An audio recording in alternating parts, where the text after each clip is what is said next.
Hello, good evening to each and every one of you. कैसे हैं आप सभी लोग? I hope all of you are doing fantastically well. Yes, हम लोग यहां पर एक बहुत ही इंपॉर्टेंट सेशन लेकर आ गए हैं। Good evening everyone. दीपक कह रहे हैं सर 2 दिन से रिकॉर्डेड ही देखा लेक्चर। कोई बात नहीं दीपक, अभी ये वाला लाइव देखो आप। गुड इवनिंग पायल, राजन। जीएसटी का रिवीजन कब से स्टार्ट होगा? अभी मैं सब बताता हूं आपको, ठीक है। Good evening to each and every one of you. I hope all of you are doing fantastically well. Yes, हम लोग यहां पर सीए इंटरमीडिएट प्रैक्टिस बैच में आ गए हैं और ये जनवरी 26 के लिए हम लोग यहां पर प्रैक्टिस कर रहे हैं। ये हम लोगों का शेड्यूल है, ठीक है जी। तो आप कौन पूछ रहा था? पायल, आप पूछ रही थी जीएसटी कब से स्टार्ट होगा। ये जीएसटी का शेड्यूल है। बूम! राजन वर्मा, केएस, पीएमएच 41, निष्ठेन, क्रिश, मोना, काबू काबू कह रही हेलो चाचू, हेलो, ठीक है। सो ये है हम लोगों का शेड्यूल, राइट। इस शेड्यूल के बेसिस पर आप पायल देख सकते हो कि जीएसटी कब से स्टार्ट होगा, राइट। और मैंने कुछ इंपॉर्टेंट और अमेजिंग चीजें आप लोगों के लिए बनाई है, वो मैं आपको बता देता हूं। तो आज हम लोग 2 इंपॉर्टेंट चैप्टर्स करने वाले हैं, टीडीएस टीसीएस एडवांस टैक्स और return filing and self assessment.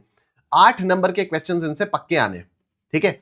पक्के 8 नंबर के क्वेश्चंस इन दोनों चैप्टर्स से पक्का आने। चलो मैं ना आप लोगों को एक छोटी सी चीज बताता हूं यार, मैं आप लोगों को एक छोटी सी चीज बताता हूं, आप लोग इस चीज को समझना, ठीक है। ध्यान से मेरी बात सुनना, आप लोग सारे लोग ध्यान से मेरी बात सुनना। जो इनकम टैक्स का पेपर है, ठीक है, अभी मैं इनकम टैक्स के बारे में बात कर रहा हूं, 50 मार्क्स के बारे में, ठीक है। जो इनकम टैक्स के 50 मार्क्स है, मैं पहले उसके बारे में बात कर रहा हूं। जीएसटी के बारे में हम लोग बाद में बात करेंगे, जब हम जीएसटी की बात करेंगे तब जीएसटी के बारे में बात करेंगे। 50 मार्क्स में से आप ये समझो 15 मार्क्स के तो एमसीक्यूज आ गए, ठीक है। 50 में से 15 मार्क्स के आपके पास एमसीक्यूज आ गए। कितना बचा? 35 बचा, ठीक है। उसके बाद 35 बचा, 35 मार्क्स का आपका सब्जेक्टिव पोर्शन बचा, ठीक है। उसमें से आप लोग ध्यान देना है, यहां पर एक क्वेश्चन नंबर 1 जो है वो 15 मार्क्स का है, वो कंपलसरी क्वेश्चन है जिसकी प्रैक्टिस हम लोग नेक्स्ट क्लास में करेंगे परसों। फिर आएगा हमारे पास question number 2,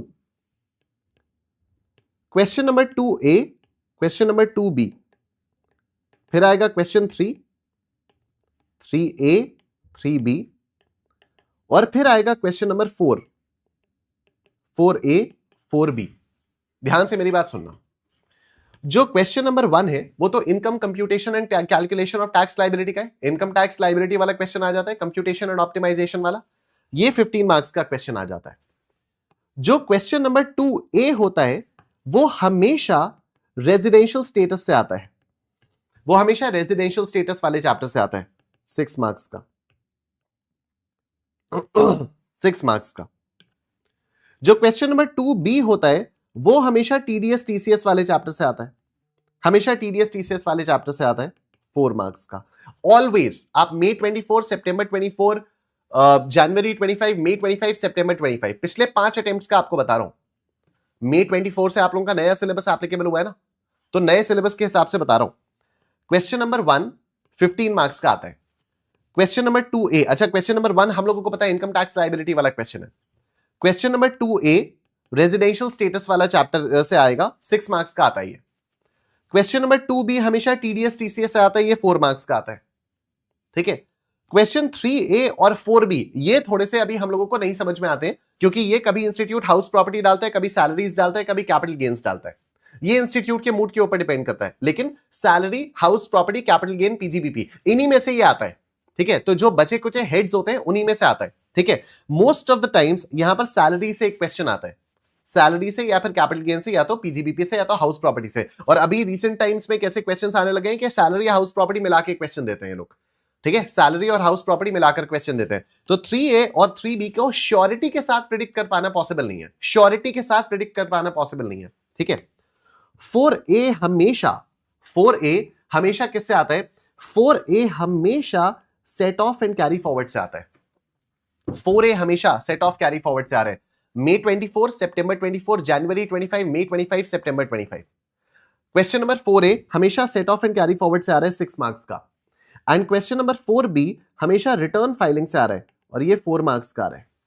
question number 4B हमेशा रिटर्न फाइलिंग वाले चैप्टर से आ रहे हैं और ये 4 मार्क्स का आ रहा है। आप मुझे एक बात बताओ, ये 10 मार्क्स और ये 10 मार्क्स ये पूरे प्रिडिक्टेबल हो पा रहे हैं कि नहीं हो पा रहे हैं? और आपको भी पता है भाई, रेजिडेंशियल स्टेटस में से कोई बहुत ज्यादा टेढ़ा मेढ़ा क्वेश्चन तो बन नहीं सकता, टीडीएस से भी कोई बहुत ज्यादा टेढ़ा मेढ़ा क्वेश्चन बन नहीं सकता।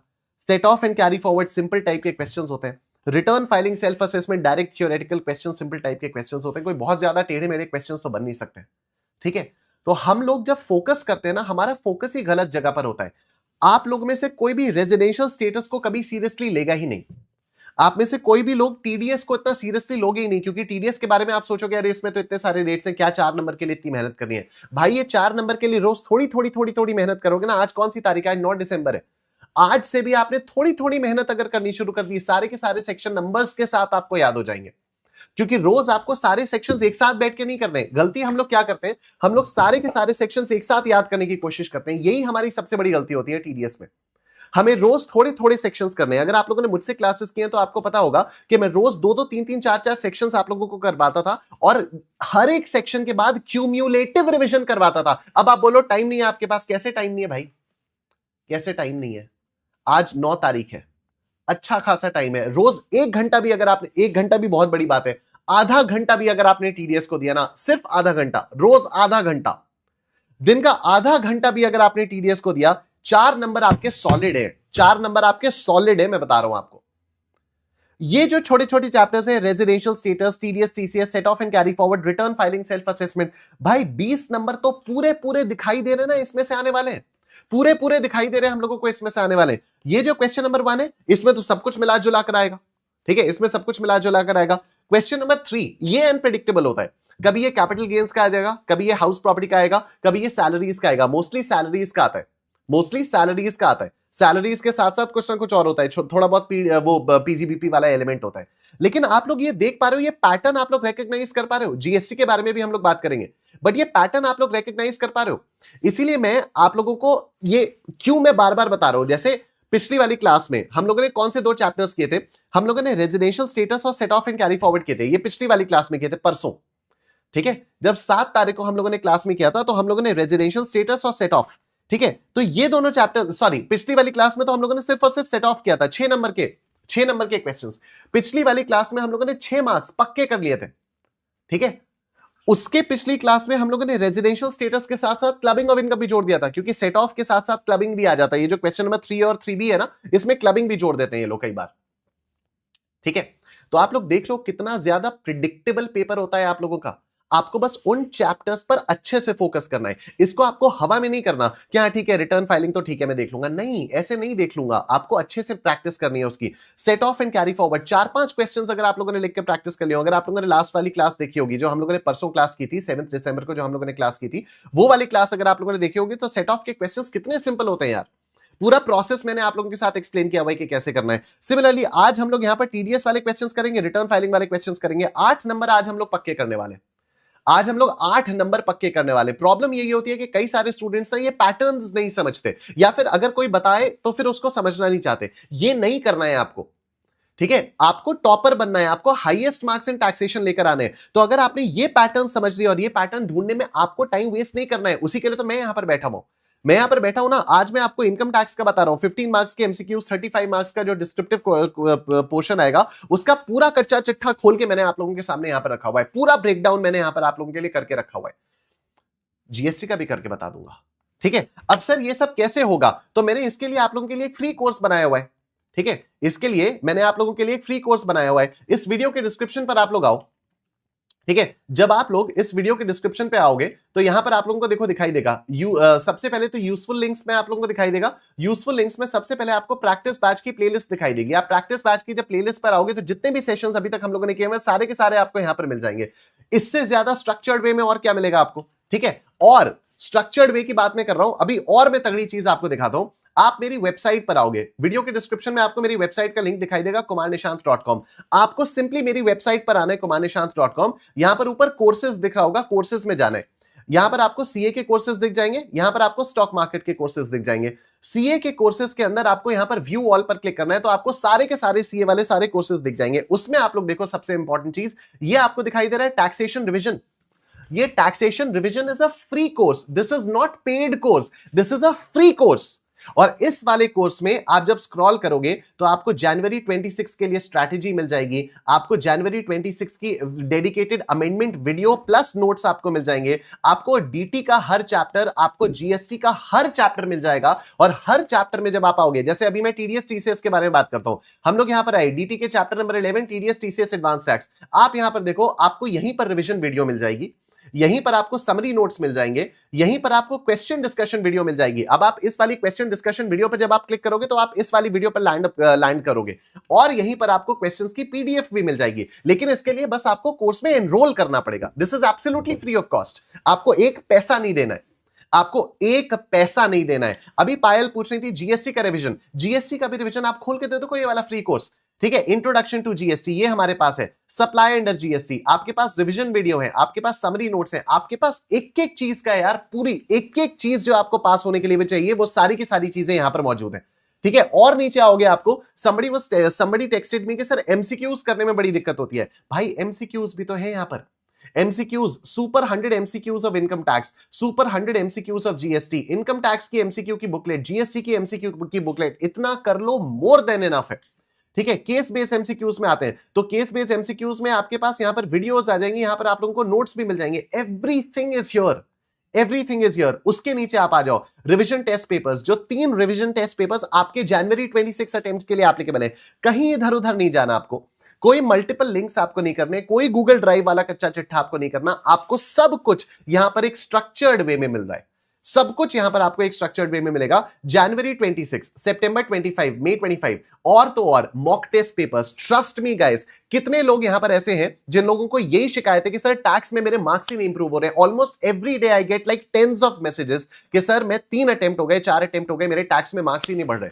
25 नंबर, 30 नंबर, 35 नंबर ऐसे आ रहे हैं। कैसे मार्क्स बढ़ेंगे? जब आप मॉक टेस्ट पेपर्स दोगे। सर मुझे मॉक टेस्ट पेपर्स कहां से मिलेंगे? ये है ना यहां पर यार, ये है ना, 13 मॉक टेस्ट पेपर्स डाले हुए मैंने, 13 मॉक टेस्ट पेपर्स है 13, और पिछले 2 अटेम्प्ट्स के सजेस्टेड 14, 15 हो गए आपके पास। यू हैव 15 टेस्ट पेपर्स, और अभी इंस्टीट्यूट का जो एक लेटेस्ट वाला मॉक टेस्ट पेपर अभी आना बाकी है वो आ जाएगा, तो उसके बाद you have 16 papers to solve, 16 paper. अभी आज 9 दिसंबर में बैठे हुए हैं भाई, चाह लिया ना तो ये जनवरी अटेम्प्ट तुम्हारा है, अगर चाह लिया तो ये जनवरी अटेम्प्ट तुम्हारा है, अगर नहीं चाहा तो बात अलग है, लेकिन अगर चाह लिया तो जनवरी अटेम्प्ट तुम्हारा है। क्योंकि इससे ज्यादा फ्री कंटेंट, इससे ज्यादा स्ट्रक्चर्ड वे में मुझे नहीं लगता आपको इंडिया का कोई भी और टीचर प्रोवाइड कर पाएगा, इतना फ्री कंटेंट, इतना स्ट्रक्चर्ड वे में। कहीं आपको इधर उधर यूट्यूब पे नहीं घूमना है, कहीं कुछ नहीं करना है। All you got to do is simply enrol for this free taxation revision course. Simply you will have to enrol for this free taxation revision course. और अगर आपको अच्छा लग रहा है तो कुछ रेटिंग वगैरह भी दे देना, तो फिर मुझे भी उसमें अच्छा लगेगा, मुझे भी मोटिवेशन मिलेगा।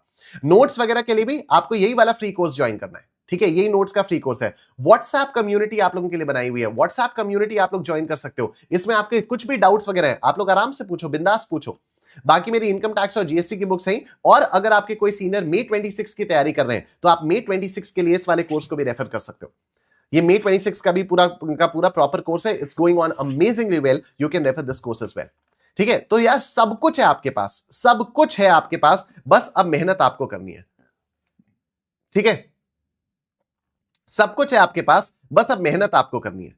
आईसीएआई ये पैटर्न्स चेंज कर सकता है, मैं बिल्कुल भी उसको डिनाई नहीं कर रहा हूं, लेकिन अगर हमारे पास कुछ पैटर्न है तो यार उसके बेसिस पर हम थोड़ा बहुत तो अपनी प्रिपरेशन को एज दे सकते हैं ना। मैं ये बिल्कुल भी नहीं कह रहा हूं कि बाकी सारे चैप्टर्स एकदम छोड़ दो, लेकिन अगर हम लोगों को पता है कि भाई मई 24 पिछले 5 अटेम्प्ट्स के पेपर्स एनालाइज करने के बाद अगर हम लोगों को पता चल रहा है कि क्वेश्चन नंबर 2A हमेशा रेजिडेंशियल का आ रहा है, क्वेश्चन नंबर 2B हमेशा टीडीएस का आ रहा है, क्वेश्चन नंबर 4A हमेशा सेट ऑफ का आ रहा है, 4B हमेशा रिटर्न फाइलिंग का आ रहा है, तो यार ये 4 चैप्टर्स तो हम नहीं कर सकते क्या सॉलिड तरीके से कि हमारे 20 नंबर पक्के आ जाए? क्या ये हम 4 चैप्टर्स हम लोग सॉलिड तरीके से नहीं कर सकते? क्या हम लोग ये 4 चैप्टर सॉलिड तरीके से नहीं कर सकते? Give me a yes in the chat box अगर आपको लगता है कर सकते हैं तो। Give me a yes in the chat box, give me a big big yes in the chat box अगर आपको लगता है कि सर बिल्कुल कर सकते हैं, करेंगे। यस, वेरी गुड काबू, very good Krish, Mona, Mahak, Payal, PMH 41, Diya Krishna, Satyam Bajpai, Rani insights, Rajan, Rohit, Tanish, very good very good very good very good, बहुत बढ़िया। तो यार ये हम लोगों को करना है, ये हम लोगों को करना है। हमें May 26 में कैरी फॉरवर्ड नहीं होना है, हमें May 26 में कैरी फॉरवर्ड नहीं होना है, हमें January 26 फोड़ना है, हमें January 26 फोड़ना है, बिल्कुल फोड़ना है। और अभी भी आपके पास टाइम है। Do not think about skipping anything, do not think about skipping anything, आपके पास अभी भी इनफ टाइम है। और इसी के साथ हम लोग अपना आज का डिस्कशन स्टार्ट करने जा रहे हैं टीडीएस, टीसीएस और एडवांस टैक्स का। फटाफट से आप लोग वीडियो को लाइक कर दो, जिन लोगों ने भी वीडियो को लाइक नहीं किया है, और चैट बॉक्स में कर दो बूम।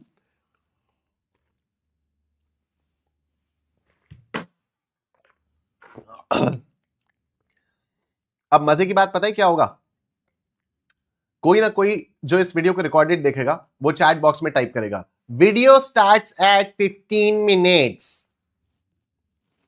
एज इफ पहले 15 मिनट जो चल रहा था वो बकवास चल रही थी। तो जो भी यहां पर लिखने वाला है ना भी वीडियो स्टार्ट्स इन 15 मिनट्स, बेटा ये जो तूने मिस किया है ना वो तेरे ऊपर है, वो कंप्लीटली तेरे ऊपर है। ठीक है, ठीक है। आप लोग फटाफट से वीडियो को लाइक करेंगे। ये रोस्ट उन लोगों को कर दिया जो अभी तक आए भी नहीं है। यहां पर मैंने रोस्ट उनको किया जो अभी तक आए भी नहीं है, लेकिन आप लोग फटाफट से यहां पर वीडियो को लाइक करेंगे, लाइक, और हम लोग चलेंगे आगे। वीडियो लाइक ना करना भी एक पाप को अपनी तरफ अट्रैक्ट करने वाला काम हो जाता है। ठीक है, तो वीडियो लाइक ना करना अपनी तरफ पाप को अट्रैक्ट करने वाला काम हो जाता है। तो जिन्होंने भी वीडियो को लाइक नहीं किया फटाफट से आप लोग वीडियो को करेंगे लाइक। और हम लोग आ जाते हैं अब अपने पहले क्वेश्चन की तरफ। पहला question TDS TCS advance tax का ये रहा आपके सामने, जो कि आरटीपी जनवरी 2026 का क्वेश्चन है। ठीक है, आरटीपी जनवरी 2026 का क्वेश्चन है। Let's see. Examine the applicability and determine the amount of tax deduction at source as per the Income Tax Act 1961 for the assessment year 25-26 in the following situations. Number 1, ABC Limited, having its registered office in Noida, organized its annual company function at its Gurgaon office. ठीक है, तो ये नोएडा में इसका office है और इसने अपने गुड़गांव के ऑफिस में एक एनुअल कंपनी फंक्शन ऑर्गेनाइज किया। For this purpose, the company engaged Beta Private Limited to arrange road transport for its employees from Noida to Gurgaon and back. Road transport 194C, 194C transportation of passengers, road transport ना, तो 194C। Okay, तो 194C, alright, for which a payment of 25,000 rupees has to be made. Further, ABC Limited also entered into a separate contract with Beta Private Limited for providing catering services. तो catering services भी 194C में है। ठीक है, मैंने आप लोगों को बताया था 194C में कॉन्ट्रैक्ट के बारे में बात होती है, and contract includes works contract. और वर्क्स कॉन्ट्रैक्ट में क्या चीजें आती हैं? ABC²M, advertising, broadcasting, carriage of goods and passengers, catering and manufacturing something as per the customer specification using the material purchased from the customer. तो ABC²M ये works contract में आता है, एंड वर्क्स कॉन्ट्रैक्ट हमारा कॉन्ट्रैक्ट की definition के अंदर आ जाता है। ठीक है, तो केटरिंग के लिए इसको 90,000 रुपीज पे किए, राइट, केटरिंग के लिए इसको 90,000 रुपीज पे किए। ठीक है, अब ये दोनों ही चीजें वर्क्स कॉन्ट्रैक्ट के अंदर आ जाती हैं, राइट, और क्योंकि हमारे पास सेम है, सेम कॉन्ट्रैक्टर को हम लोग पेमेंट कर रहे हैं ना, हम लोग सेम कॉन्ट्रैक्टर को पे कर रहे हैं, तो 194C की लिमिट क्या हो जाती है कि इंडिविजुअल पेमेंट आपका 30,000 रुपीज से ऊपर नहीं होना चाहिए। अगर इंडिविजुअल पेमेंट आपका 30,000 से ऊपर हुआ तो आपको टीडीएस काटना होगा, या फिर अगर एक ही कॉन्ट्रैक्टर को साल भर में आपने एग्रीगेट पेमेंट 1 लाख रुपीज से ऊपर का पेमेंट किया तो फिर आपको टीडीएस काटना होगा। अब यहां पर हम एक ही कॉन्ट्रैक्टर को दे रहे हैं, बीटा प्राइवेट लिमिटेड को ही हम दे रहे हैं, तो बीटा प्राइवेट लिमिटेड को हम यहां पर 25,000 रुपीज दे रहे हैं और यहां पर हम लोग 90,000 रुपीज दे रहे हैं। तो टोटल कितना हो जाएगा? 90 प्लस 25 यानी 1,15,000 रुपीज हो जाएगा। और क्योंकि हम लोग यहां पर कंपनी को दे रहे हैं तो इसलिए 2% के रेट से टीडीएस काटना होगा। अगर हम लोग इंडिविजुअल को देते, इंडिविजुअल या एचयूएफ को ये कॉन्ट्रैक्ट देते, इंडिविजुअल या एचयूएफ को हम लोग पेमेंट कर रहे होते तो 1% के रेट से टीडीएस काटना होता। यहां पर क्योंकि हम लोग कंपनी को पेमेंट दे रहे हैं इसलिए हम लोगों को 2% के रेट से टीडीएस काटना होगा। ठीक है, तो यहां पर आप लोग देख सकते हो, even though the services are different, aggregate payment to the contractor during the financial year is considered for the threshold limit. Hence, TDS at 2% is applicable on 1,15,000 rupees, being the aggregate amount paid to Beta Private Limited. Amount of tax to be deducted by ABC Limited would be 2,300 rupees. ठीक है, 2% of 1,15,000 rupees. Next देखो, next देखते हैं हम लोग। Next ये रहा, Vijay Health Solutions Limited, a third-party administrator, makes payments to various hospitals across India towards settling cashless medical insurance claims on behalf of insurance companies. During the financial year 24-25, during the financial year 24-25, the total payment made by Vijay Health Solutions Limited to Life Care Hospital for cashless claims is 12 lakh rupees. ठीक है, अब इसके लिए ना एक circular आया था 2009 में, तो इंस्टीट्यूट थोड़ा बहुत सरप्राइज करने की कैपेबिलिटी रखता है। तो बहुत अच्छी बात है कि ये वाला क्वेश्चन हम लोग यहां पर देख रहे हैं, क्योंकि ये 2009 वाला इतना पुराना सर्कुलर है और उसके बेसिस पर भी इन लोगों ने ये वाला क्वेश्चन डाला है। ठीक है, अब मैं आपको पहले क्वेश्चन समझाता हूं, उसके बाद हम लोग इसके सॉल्यूशन को देखेंगे। विजय हेल्थ सॉल्यूशंस लिमिटेड एक थर्ड पार्टी एडमिनिस्ट्रेटर है। ये अलग अलग हॉस्पिटल्स को पेमेंट करता है across India towards settling cashless medical insurance claims on behalf of insurance companies. ठीक है, तो है क्या, मैं आपको पहले सिचुएशन बता देता हूं कि सपोज मैं हूं, ठीक है, आई एम निश्चित, ठीक है, मैंने क्या किया, मैंने सपोज आदित्य बिरला से एक मेडिकल इंश्योरेंस लिया। ठीक है, मैंने आदित्य बिरला से एक मेडिकल इंश्योरेंस लिया। ठीक है, कल को भगवान ना करे लेकिन अगर मुझे कोई प्रॉब्लम हो जाती है तो मैं हॉस्पिटल में जाऊंगा। ठीक है, मैं हॉस्पिटल में जाऊंगा, मैं प्रीमियम आदित्य बिरला को पे कर रहा हूं, मैं हॉस्पिटल में जाऊंगा और मैं वहां पर जाकर उनको अपने इंश्योरेंस के पेपर्स दिखाऊंगा और मैं कहूंगा कि देखो मेरा कैशलेस इंश्योरेंस यहां पर कवर्ड है, तो I won't have to pay even a single rupee in the hospital. ठीक है, I will not have to pay even a single rupee in the hospital, you do my treatment and you take the money, you claim the money from Aditya Birla. ठीक है, तो ये हो गया cashless treatment का, ये मतलब हो गया कि मैं सीधा हॉस्पिटल में जाऊंगा और मैं हॉस्पिटल वालों से कहूंगा कि क्योंकि मेरा जो इंश्योरेंस है वो कैशलेस ट्रीटमेंट को कवर करता है, तो आप लोग मेरा ट्रीटमेंट करोगे और उसके बाद जो भी पेमेंट होगा वो आदित्य बिरला वाले आपको पे करेंगे। ठीक है, अब आदित्य बिरला वाले डायरेक्टली पे नहीं कर रहे, आदित्य बिरला ने एक थर्ड पार्टी एडमिनिस्ट्रेटर अपॉइंट कर रखा है। ठीक है, आदित्य बिरला वालों ने एक थर्ड पार्टी एडमिनिस्ट्रेटर अपॉइंट कर रखा है। ये जो थर्ड पार्टी एडमिनिस्ट्रेटर है ये आदित्य बिरला के बिहाफ पर हॉस्पिटल को पेमेंट करेगा। ठीक है, अभी यहां पर फिर से देखो, अब आपको और क्लियरली ये समझ में आएगा। विजय हेल्थ सॉल्यूशंस लिमिटेड जो कि एक थर्ड पार्टी एडमिनिस्ट्रेटर है, ये अलग अलग हॉस्पिटल्स को पेमेंट करता है towards settling cashless medical insurance claims on behalf of insurance companies. ठीक है, तो इंश्योरेंस कंपनी सपोज जैसे मैंने एग्जांपल लिया था आदित्य बिरला, और जो थर्ड पार्टी है वो कौन हो गया, वो हो गया विजय हेल्थ सॉल्यूशंस लिमिटेड। ठीक है, During the financial year 24-25, the total payment made by Vijay Health Solutions Limited to Life Care Hospital for cashless claims is 12 lakh rupees. ठीक है, तो अब ये विजय हेल्थ सॉल्यूशंस लिमिटेड ने लाइफ केयर हॉस्पिटल को 12 लाख रुपए का पेमेंट किया। ठीक है, विजय हेल्थ ने लाइफ केयर हॉस्पिटल्स को 12 लाख रुपए का पेमेंट किया। ठीक है, अब देखो इसका सॉल्यूशन हम लोग देखते हैं तो आपको और क्लैरिटी के साथ समझ में आएगा। The payment by TPAs was made on behalf of insurance companies to the hospitals for settlement of medical insurance claims etc. under cashless claims which was on account of services rendered by the hospitals to various patients. ठीक है, अब ये जो TPS ने hospital को payment किया, ये payment क्यों किया, क्योंकि हॉस्पिटल्स ने कैशलेस सर्विसेज रेंडर की। ठीक है, और किसके बिहाफ पर किया, इंश्योरेंस कंपनी के बिहाफ पर किया। These services are primarily medical services and are liable to deduct tax at source under section 194J on all such payments to hospitals etc.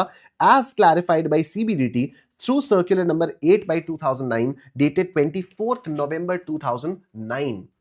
मुझे लगता नहीं ये वाला क्वेश्चन आपके एग्जाम में आ सकता है, क्योंकि काफी सारी नई नई चीजें भी हो जाती हैं जो इसको इंस्टीट्यूट को आपसे पूछना होता है, लेकिन क्योंकि आरटीपी जनवरी 26 में दिया हुआ है, बहुत ही लेटेस्ट आरटीपी में ये वाला क्वेश्चन दिया है, इसलिए देयर आर हाई चांसेस कि इस टाइप का एक क्वेश्चन आपका आ सकता है। If not in TDS TCS separately, then may be in the वो जो 15 मार्क्स वाला जो क्वेश्चन होता है उसमें आ सकता है।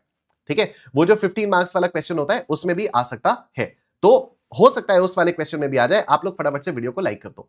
ठीक है, तो हो सकता है कि उस वाले क्वेश्चन में आ जाए। तो ये वाली चीज आपको ध्यान में रखनी है कि अगर कोई थर्ड पार्टी एडमिनिस्ट्रेटर किसी इंश्योरेंस कंपनी के बिहाफ पर किसी हॉस्पिटल को पेमेंट कर रहा है कैशलेस सर्विसेज देने के लिए, तो उस पर 194J में टीडीएस कटता है।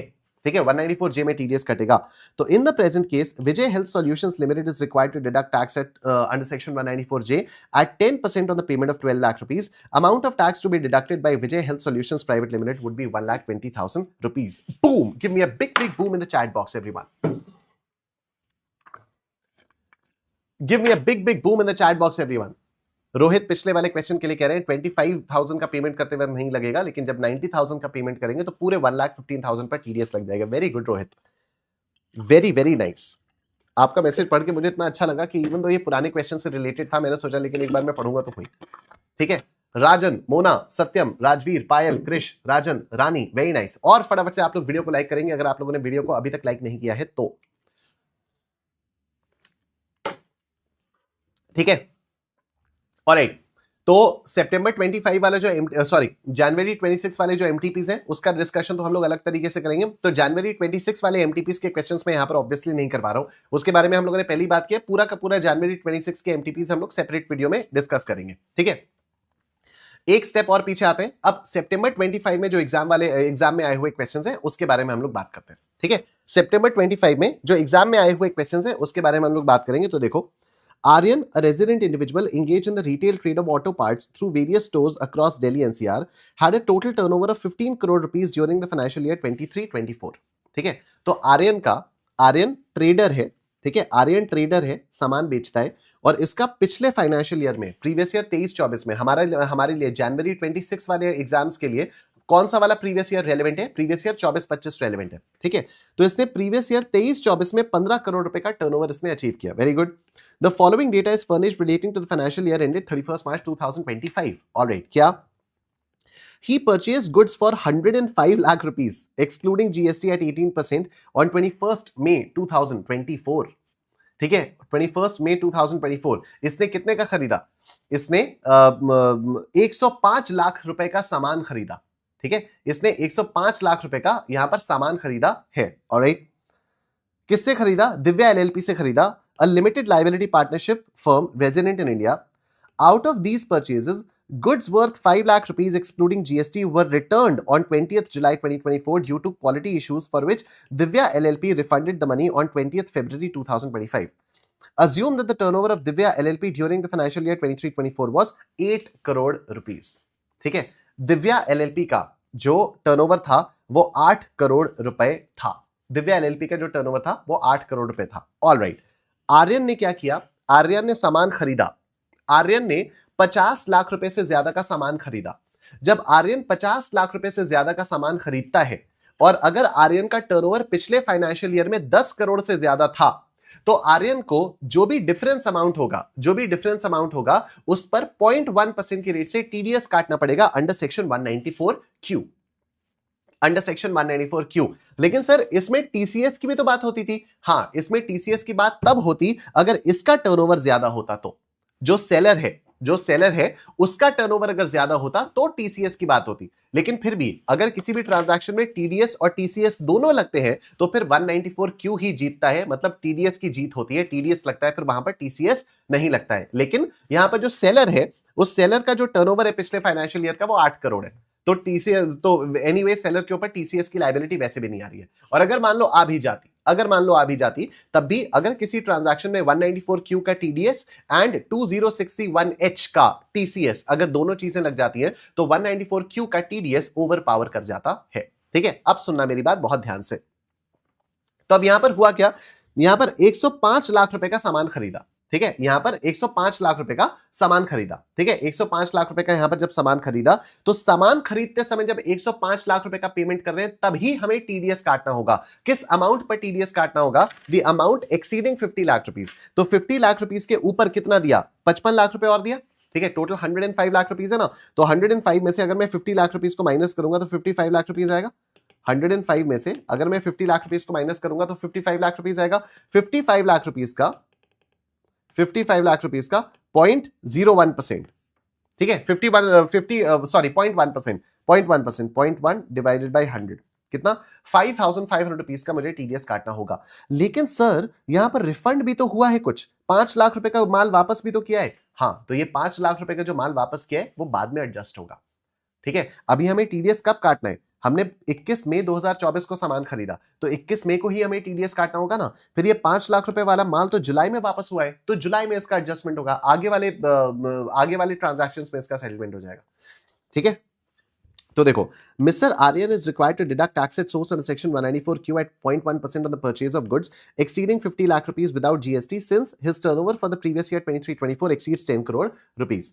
The tax is to be deducted at the time of payment or at the time of credit of such sum to the account of Divya LLP, whichever is earlier. Accordingly, Aryan has to deduct a tax of 5,500 rupees, being 0.1% of 55 lakh rupees on 21st May 2024. In case of purchase return of 5 lakh rupees and amount is refunded by Divya LLP, tax deducted of 500 rupees may be adjusted against the next purchase from Divya LLP. ठीक है, ये वाला sort हो गया. अब next देखो. Aryan paid 77,000 rupees every month to Mr. Kulveer, a resident individual, for providing catering services in his shop under a contract. ये तो 194C आ गया. ठीक है, ये तो 194C आ गया, तो इसमें तो कोई दिक्कत वाली बात ही नहीं है. 194C तो अभी हम लोगों ने देखा जनवरी 26 के आरटीपी में भी आया था. तो 77,000 किसको दिया जा रहा है? ये इंडिविजुअल को दिया जा रहा है. तो 194C में क्या होता है, अगर आप एग्रीगेट पेमेंट 1 लाख रुपए से ज्यादा कर रहे हो किसी भी इंसान को, या फिर इंडिविजुअल पेमेंट्स आप 30-30 हजार रुपए से ज्यादा कर रहे हो किसी भी इंसान को, तो फिर आपको टीडीएस काटना होता है. अगर आप इंडिविजुअल या एचयूएफ को देते हो, पेमेंट देते हो, तो आपको 1% के रेट से टीडीएस काटना है. अगर आपको कंपनी या फर्म वगैरह को आपको देना होता है पेमेंट, तो आपको 2% के रेट से टीडीएस काटना होता है. यहां पर हम इंडिविजुअल को पेमेंट दे रहे हैं. ठीक है, रेजिडेंट इंडिविजुअल को हम लोग पेमेंट दे रहे हैं, तो हमें 1% के रेट से टीडीएस काटना होगा. एंड एनीवे हर महीने 77,000 रुपीज दिया जा रहा है. Every month whatever the payment is being made is greater than 30,000 rupees. तो साल भर का जो टोटल पेमेंट होगा वो कितना हो जाएगा? 77,000 इंटू 12, इसका 1% 9,240 रुपीज का टीडीएस काटना होगा. ठीक है, तो since mister Aryan paid for the catering services exceeding 30,000 rupees and his turnover for the previous year 23-24 exceed 1 crore rupees, he is liable to deduct tax at source under section 194C at the rate of 1%. The tax is to be deducted at the time of payment or at the time of credit of such sum to the account of Mr. Kulveer, whichever is earlier. Amount of TDS आपका ये आ जाएगा 9,240. Give me a big boom in the chat box और video को फटाफट से like कर दो. अगर आप लोगों ने अभी तक वीडियो को लाइक नहीं किया है तो कम ऑन, वीडियो को आप लोग फटाफट से लाइक करेंगे अगर आपने वीडियो को लाइक नहीं किया है तो. ठीक है, वीके गेमिंग नहीं, 194T is not applicable for January 26. 194T is not applicable for January 26. ठीक है, और जिन्हें नहीं पता 194T क्या है, उन्हें जानने की कोई जरूरत ही नहीं है, क्योंकि जनवरी 26 के लिए तो एप्लीकेबल है नहीं. आगे चलकर आर्टिकलशिप में समझना. ठीक है, और आगे चलकर आर्टिकलशिप में भी नहीं समझ पाओगे. आगे चलकर आर्टिकलशिप में भी नहीं समझ पाओगे, क्योंकि जब तुम आर्टिकलशिप करोगे तब प्रीवियस ईयर 26-27 हो जाएगा. और जैसे ही प्रीवियस ईयर 26-27 होगा, नया वाला इनकम टैक्स एक्ट, ये वाला इनकम टैक्स एक्ट, नया वाला इनकम टैक्स एक्ट एप्लीकेबल हो जाएगा. ठीक है, नया वाला इनकम टैक्स एक्ट एप्लीकेबल हो जाएगा. Income tax act 2025 sorry. ठीक है, तो तुम लोगों को 194T से कोई मतलब ही नहीं है. ठीक है, डन. चलो फटाफट से वीडियो को लाइक करेंगे, बूम टाइप करेंगे and let's move on to the next question. RTP सितंबर 2025 वाला क्वेश्चन ये हमारे सामने आ गया है. ठीक है, आरटीपी सितंबर 25 वाला ये क्वेश्चन हमारे सामने आ गया है. आइए इस वाले क्वेश्चन को हम लोग देखते हैं. RTP September 25. Let's look at this. Examine the applicability and determine the amount of tax deduction at source TDS as per the Income Tax Act 1961 for assessment year 25-26 in the following situations. Nexus Tech Private Limited, a company engaged in the business of manufacturing electronic goods, reported a turnover of 12 crore रुपए during the financial year 23-24. ठीक है, अब ये company क्या करती है? Electronic goods को manufacture करती है. आपको मेरा स्क्रीन दिखाई दे रहा है ना? हाँ, आपको मेरा स्क्रीन दिखाई दे रहा है. ठीक है, तो now what does this company do? Nexus Tech Private Limited एक कंपनी है and it is engaged in the business of manufacturing electronic goods, reported a turnover of 12 crore rupees during the financial year 23-24. 12 crore रुपए का turnover है पिछले साल में. बहुत अच्छी बात है. During the financial year 24-25, the company made the following purchases from resident sellers. इतना सामान इन्होंने खरीदा है. ठीक है, इतना सामान इन्होंने खरीदा हुआ है. राइट, इतना सामान इन्होंने खरीदा हुआ है. कितना सामान खरीदा हुआ है? Let's see. Nexus Tech Private Limited, ये तो पढ़ लिया मैंने, ये रहा. From vendor A, vendor A से कितना खरीदा? Raw materials worth 60 lakh rupees, 25 lakh rupees in April, 35 lakh rupees in July. Payment of 20 lakh rupees was made in June and remaining payment in September. Vendor A has not furnished his PAN. ठीक है, अब क्या यहां पर इन्होंने 50 लाख रुपए से ज्यादा का सामान खरीदा है? यस, इन्होंने यहां पर 50 लाख रुपए से ज्यादा का सामान खरीदा है. पिछले फाइनेंशियल ईयर में इनका टर्नओवर 10 करोड़ से ज्यादा था. पिछले फाइनेंशियल ईयर में इनका टर्नओवर 10 करोड़ से ज्यादा था. तो 194Q में इनको टीडीएस काटना होगा at the rate of 0.1% of 50 lakh के ऊपर जो भी होगा, मतलब 60 लाख रुपए, मतलब 10 लाख रुपए पर. 10 लाख रुपए पर इनको टीडीएस काटना होगा. ठीक है, 10 लाख रुपए पर इनको टीडीएस काटना होगा. लेकिन क्योंकि जो वेंडर ए है इन्होंने अपना पैन नहीं फर्निश किया है, तो हायर रेट से टीडीएस काटना होगा. और हायर रेट क्या हो जाएगा? हायर रेट हो जाएगा 5%. ठीक है, हायर रेट क्या हो जाएगा? हायर रेट हमारे पास हो जाएगा 5%. ठीक है, हायर रेट कितना हो जाएगा? हायर रेट हो जाएगा 5%. तो 60 लाख रुपए का सामान बेचा है, सॉरी 60 लाख रुपए का सामान खरीदा है. 50 लाख के ऊपर कितना आ जाएगा? 10 लाख रुपए. और 10 लाख का आपको 5% टीडीएस काटना होगा, तो कितना आएगा? 10 लाख का 5% कितना आता है? 10 लाख का 5% ये आता है 50,000। तो 50,000 रुपीज का टीडीएस यहां पर काटना होगा।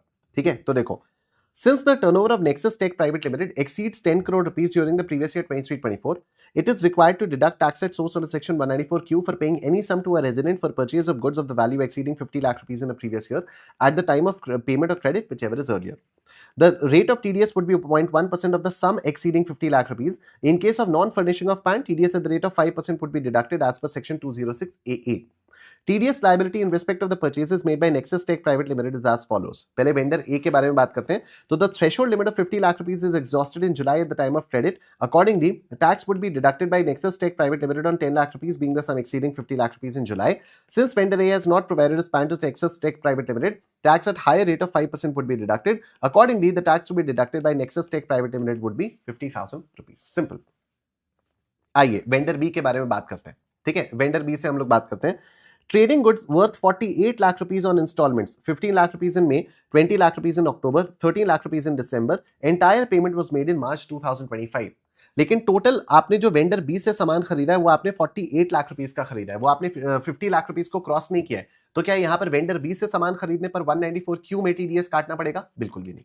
ठीक है, It is to be noted that Nexus Tech Private Limited made this entry in the books of accounts on the date of purchase and TCS provisions are not applicable on vendors. ठीक है, ये भी एकदम clear कर दिया कि vendors पर TCS provisions applicable नहीं है। मैं कहता हूं मान लो होते भी, अगर वेंडर पे 2061H में टीडीएस काटने की लाइबिलिटी आ भी जाती तो भी कौन जीतता?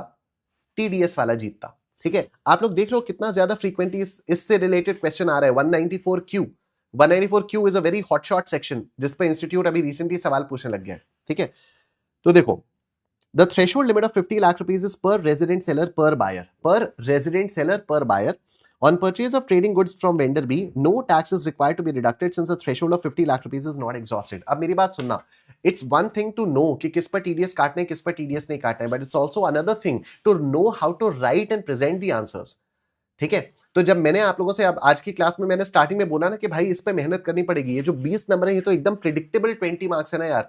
Question number 2A residential status, 2B TDS TCS, 4A set of carry forward, 4B return filing and self assessment, ये तो एकदम प्रिडिक्टेबल है ना। आईसीएआई अगर चेंज कर दे तो यार उसका हम लोग कुछ नहीं कर सकते, लेकिन अभी पिछले 5 अटेम्प्ट्स के बेसिस पर तो एकदम प्रिडिक्टेबल निकल के आ रहे हैं ना। और हर अटेम्प्ट में रेजिडेंशियल स्टेटस से आता ही था। May 24 के पहले वाले अटेम्प्ट्स में भी टीडीएस टीसीएस से आएगा ही आएगा, रेजिडेंशियल स्टेटस से आएगा ही आएगा, क्वेश्चन नंबर डिफरेंट हो जाएगा, बस और कुछ नहीं है। देखा है मैंने, तभी आपको बता रहा हूं। Return filing, set of carry forward, TDS TCS और रेजिडेंशियल स्टेटस, ये 4 चैप्टर्स हैं। इन 4 चैप्टर्स में से हर अटेम्प्ट में क्वेश्चंस आते हैं, हर अटेम्प्ट में। ठीक है, May 24 से नया वाला सिलेबस एप्लीकेबल हुआ है, तो इसलिए question number 2A 2B 4A 4B मैं आपको बता पा रहा हूं। उससे पुराने वाले जो अटेम्प्ट्स है उसमें भी क्वेश्चंस आए हुए हैं, बस क्वेश्चन के नंबर्स में एकदम वो नहीं अभी बता पाऊंगा क्योंकि वो याद नहीं है ऑब्वियसली, लेकिन मैं तो देख ही रहा हूं ना, पिछले कई सारे अटेम्प्ट्स के क्वेश्चन पेपर्स मैंने देखे हुए। ठीक है, तो now what you need to understand is कि it's one thing to know the answer and it's another thing to present the answer. आपको लिखना आना चाहिए, और इसलिए वो जो टैक्सेशन वाला फ्री कोर्स मैंने आप लोगों को बताया, जो आपको वीडियो के डिस्क्रिप्शन में मिल जाएगा मेरी वेबसाइट पे, जो मैंने स्टार्टिंग में आपको दिखाया भी है, उस फ्री कोर्स में मैंने 12 नहीं 13 मॉक टेस्ट पेपर्स डाल के रखे हुए हैं, 13 मॉक टेस्ट पेपर्स। आपको कहीं इधर उधर नहीं जाना है, और क्वेश्चन सॉल्यूशन अलग अलग बनाकर रखे हुए। ठीक है, तो all you need to do is 2 से 5 का टाइम आप लेकर बैठो। ठीक है, 2 से 5 का टाइम आप लेकर बैठो कि यार आज मैं ये वाला टेस्ट पेपर उठा के सॉल्व करूंगा। उसके बाद फिर आप उसको सजेस्टेड से टैली करके देखो कि आपने क्या लिखा है और सजेस्टेड में क्या लिखा हुआ है। आप देखो कितने मार्क्स आप अपने आप को दे पाओगे। ठीक है, everything is at one place, right? So you need to make the best possible use of it. ठीक है, तो ये सारी चीजें ना आपको लिखनी आनी पड़ेंगी। ये जो चीज है ना कि the threshold limit of 50 lakh rupees is पर रेजिडेंट सेलर पर बायर, एक रेजिडेंट सेलर पर बायर। ठीक है, ये लिखना आना पड़ेगा आपको। ठीक है, या ये वाली जो चीज है जो हम लोगों ने स्टार्टिंग में यहां पर लिखा हुआ है, तो ये वाली लाइन आपको लिखनी पड़ेगी, और जरूरत पड़े तो रट डालो ना यार। आज 9 दिसंबर ही तो है। आप लोगों ना बस पैनिक में हो, आपने से कई सारे लोग आप लोग पैनिक में हो कि यार टाइम नहीं है, टाइम नहीं। बहुत टाइम है यार, बहुत टाइम है। थोड़ी थोड़ी चीजें बार बार रिपीट होती रहती हैं। आपको थोड़ा सा अगर स्ट्रक्चर्ड वे में आपने पढ़ना शुरू कर दिया, बहुत आसान है, trust me on this, it's very very simple. ठीक है, इट्स एक्सट्रीमली सिंपल। चलो, ये हो गया हमारा। अब क्वेश्चन नंबर 2 देखते हैं। इसी में इन जनवरी 25, ये कौन सा वाला कर रहे हैं हम लोग? आरटीपी सितंबर 25 का क्वेश्चन कर रहे हैं। देखो, ठीक है. In January 25, Mr. Sumit engaged in the business of having turnover of 1.2 crore rupees during the previous year 23-24, enters into an annual maintenance contract with AB Limited, a resident company, for 5,40,000 rupees plus GST at 18%. Mr. Sumit made the payment in February 25 and ABC Limited has not provided its PAN to Mr. Sumit. ठीक है, तो अब यहां पर 194C लग जाएगा, यहां पर 194C लग जाएगा, और क्योंकि पैन नहीं है तो फिर 20% के रेट से टीडीएस काटना पड़ेगा. ठीक है, देखो जनवरी 25 में मिस्टर सुमित ने क्या किया, जिनका बिजनेस टर्नओवर पिछले फाइनेंशियल ईयर में, प्रीवियस फाइनेंशियल ईयर में 1.2 करोड़ रुपीस था, मतलब 1 करोड़ से ज्यादा था turnover, enters into an annual maintenance contract with ABC Limited. तो 194C साफ साफ पता चल रहा है, रेजिडेंट कंपनी, और कंपनी है तो 2% के रेट पर टीडीएस कटता, लेकिन क्योंकि इस कंपनी ने पैन नहीं दिया हुआ है इसलिए 20% के रेट से टीडीएस कटेगा. For 5,40,000 rupees plus GST at 18%, Mr. Sumit made the payment in February 25 and ABC Limited has not provided its PAN to Mr. Sumit. ठीक है, अब आप यहां पर देखो, since the turnover of Mr. Sumit exceeds 1 crore rupees during the previous year 23-24 and the contract payments made to ABC Limited exceeds 1 lakh rupees, the TDS provisions under section 194C would be attracted. देख लो आप किस तरह से यहां पर line को लिखा हुआ है यहां पर.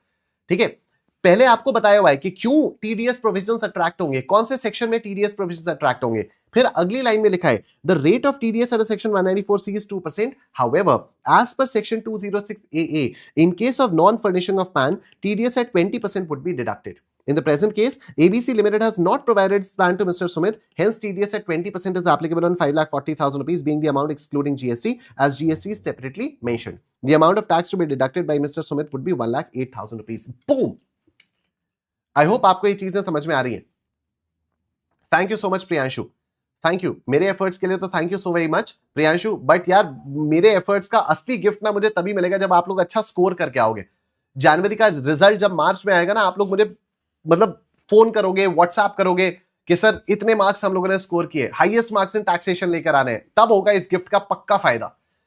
ठीक है, तब होगा, तब मजा आएगा. ठीक है, तो फटाफट से आप लोग वीडियो को लाइक कर दो जितने भी लोगों ने अभी तक वीडियो को लाइक नहीं किया. एंड आप लोगों ने एक चीज नोटिस की, सितंबर 25 की आरटीपी का ये क्वेश्चन है, राइट. सितंबर 25 की आरटीपी का ये वाला क्वेश्चन है, और आप देखो पीवाईक्यू सितंबर 25, आरटीपी में जो क्वेश्चन आया, क्या आरटीपी में 194Q से रिलेटेड क्वेश्चन था? आरटीपी में 194Q से रिलेटेड क्वेश्चन था. सितंबर 25 की आरटीपी में 194Q से रिलेटेड क्वेश्चन था. तो सितंबर 25 के पेपर में क्या 194Q से रिलेटेड क्वेश्चन आया. सितंबर 25 की आरटीपी में 194C से रिलेटेड क्वेश्चन था, 194C से रिलेटेड क्वेश्चन था. तो क्या सितंबर 25 के पीवाईक्यू में 194C से रिलेटेड क्वेश्चन आया. इंस्टीट्यूट मार्क्स देना चाहता है, हम पता नहीं क्यों अवॉइड कर रहे हैं. इंस्टीट्यूट मार्क्स देना चाहता है. मैं बताऊं, हमारा ना आईसीएआई के साथ एक वैसा रिलेशन है जो होता है ना कि हमें मालूम है ये ग्रीन फ्लैग है, हमें मालूम है आईसीएआई का दिया हुआ मटेरियल एक ग्रीन फ्लैग है, लेकिन नहीं हमें तो रेड फ्लैग्स ही पसंद है. अभी तो हमें बस टेस्ट करना है, अभी तो हम बस ट्राई कर रहे हैं. हमारा वैसा सीन आ जाता है. ठीक है, तो आईसीएआई पर भरोसा रखना है हमें, आईसीएआई ही तुम्हारा बंटा पार करेगा. ठीक है, चलो ये हो गया. सितंबर 25 की आरटीपी हो गई. अब देखो सितंबर 25 के एमटीपी के सीरीज 1 में जो 4 नंबर का क्वेश्चन है, लेट्स सी. और आपके पास तो कितने मॉक टेस्ट पेपर्स हैं यार, 13 तो मैंने डाल के रखे हुए. ठीक है, 13 तो मैंने डाल के रखे हुए. यहां पर बहुत क्वेश्चन बैंक कितना है, आपने सिर्फ उतना कर लिया ना जितना मैंने आपको फ्री कोर्स में दिया हुआ है. You good to go, trust me on this. लेकिन उतना तो कर लो. आरटीपीज, एमटीपीज, सजेस्टेड आंसर्स और जो पुराने क्वेश्चंस मैंने दिया, उतना तो कर लो यार. और सब फ्री है. ये तो बहाना ही नहीं है कि नहीं मेरे पास पैसे नहीं है, मैंने तो क्लास किसी और की थी. रिवीजन वीडियोस अवेलेबल है, पीवाईक्यू प्रैक्टिस सेशंस अवेलेबल है, पीडीएफ्स अवेलेबल है, रिवीजन सेशंस अवेलेबल है, रिवीजन नोट्स अवेलेबल है. अब तुम्हारा एक्सक्यूज क्या है, तुम्हारा एक्सक्यूज क्या है? कमेंट में अपना एक्सक्यूज जरूर बताना. ठीक है, ऑलराइट. देखो, examine and explain the TDS TCS implications in the following cases along with the reasons thereof, assuming that the deductees are residents and having a PAN which they have duly furnished to the respective deductors. बड़ी अच्छी बात है. ठीक है, तो यहां पर डिडक्टर्स को पैन तो दिया ही हुआ है, बहुत ही अच्छी बात है. आओ देखो नेक्स्ट मतलब क्वेश्चन देखो. Mr. Ram, an individual carrying on business, reported a turnover of 89 lakh rupees for the financial year 23-24. Ram अपना बिजनेस कर रहे हैं, ठीक है, राम अपना बिजनेस कर रहे हैं और इनका पिछले फाइनेंशियल ईयर में 23-24 में इनका टर्नओवर कितना था, 89 लाख रुपीस का टर्नओवर था, ठीक है। इन अप्रैल 2024 ही entered into an agreement to hire machinery for use in his business operations for a monthly rent of 50,000 rupees. ये 50,000 रुपीस में इन्होंने वो की मशीनरी, ठीक है। अब मुझे आप एक बात बताओ ये जो बिजनेस के लिए उन्होंने मशीनरी रेंट पर ली है, तो रेंट के लिए तो 194 आई आता है, रेंट के लिए तो 194 आई आता है, राइट, रेंट के लिए 194 आई आ जाता है। तो 194 आई में क्या हुआ, 194 आई के लिए आपके पास जो कंडीशन है वो क्या है कि प्रीवियस फाइनेंशियल ईयर में आपका टर्नओवर 1 करोड़ रुपीस क्रॉस होना चाहिए, प्रीवियस फाइनेंशियल ईयर में आपका टर्नओवर 1 करोड़ रुपीस क्रॉस होना चाहिए। क्या यहां पर प्रीवियस फाइनेंशियल ईयर में आपका टर्नओवर 1 करोड़ रुपीस क्रॉस हुआ? नहीं। तो अगर आपने ये मशीनरी ली है अपने बिजनेस के लिए, अगर आपने ये मशीनरी ली है अपने बिजनेस के लिए, तो क्या आप इस पर टीडीएस काटोगे? जो भी आप रेंट पे करोगे उस पर आप टीडीएस काटोगे क्या? बिल्कुल भी आप टीडीएस नहीं काटोगे। क्यों टीडीएस नहीं काटोगे? क्योंकि टीडीएस काटने की जो थ्रेशोल्ड टर्नओवर है वही आपने मीट नहीं किया। आओ देखो, the provisions of section 194I are not applicable in this case since Mr. Ram's turnover from business does not exceed 1 crore rupees in the previous year 23-24. Further, Mr. Ram is not required to deduct tax at source under section 194IB since Mr. Ram has paid rent for hiring machinery for his business operation and section 194IB covers only rent on land or building or both. ठीक है, अब ये जो 194IB है ये पहले आपके syllabus में होता था, तो आई थिंक ये पुराने सिलेबस का कोई तो क्वेश्चन उन्होंने उठाकर एमटीपी सितंबर 2025 में दे दिया है, ठीक है। आप लोग ये वाली लाइन नहीं भी लिखोगे ना तो कोई फर्क नहीं पड़ेगा, ठीक है, क्योंकि 194IB तो हमारे सिलेबस में ही है ना, सिलेबस में ही नहीं है ना, 194IB तो हम लोगों के सिलेबस में है ही नहीं, 194IA है ना, 194IA है ना, IB थोड़ी हमारे सिलेबस में। तो एनीवे, तो इन लोगों ने लिख दिया है तो ठीक है, कोई बात नहीं। Accordingly mister Ram is not required to deduct tax source on rent paid for hiring such machinery for his business purpose. Done, sorted. Next, XYZ Limited having an idle parking lot opted to lease it through a public bidding process. Idle parking lot इसके पास पड़ा हुआ था, TCS की बू आ रही है मुझे। सबसे पहला सेक्शन 2061C, ठीक है, जो टीसीएस का सबसे पहला सेक्शन है जिसमें हम लोग दारू कबाड़ मिनरल्स और ये सारी चीजें करते हैं ना, टिम्बर और पार्किंग लॉट, टोल और माइन और क्वारी और ये सारी चीजें करते हैं, वो वाला ये। तो XYZ Limited having an idle parking lot opted to lease it through a public bidding process. इसने सोचा कि चलो इसको ऑक्शन करते हैं, लीज करता हूं।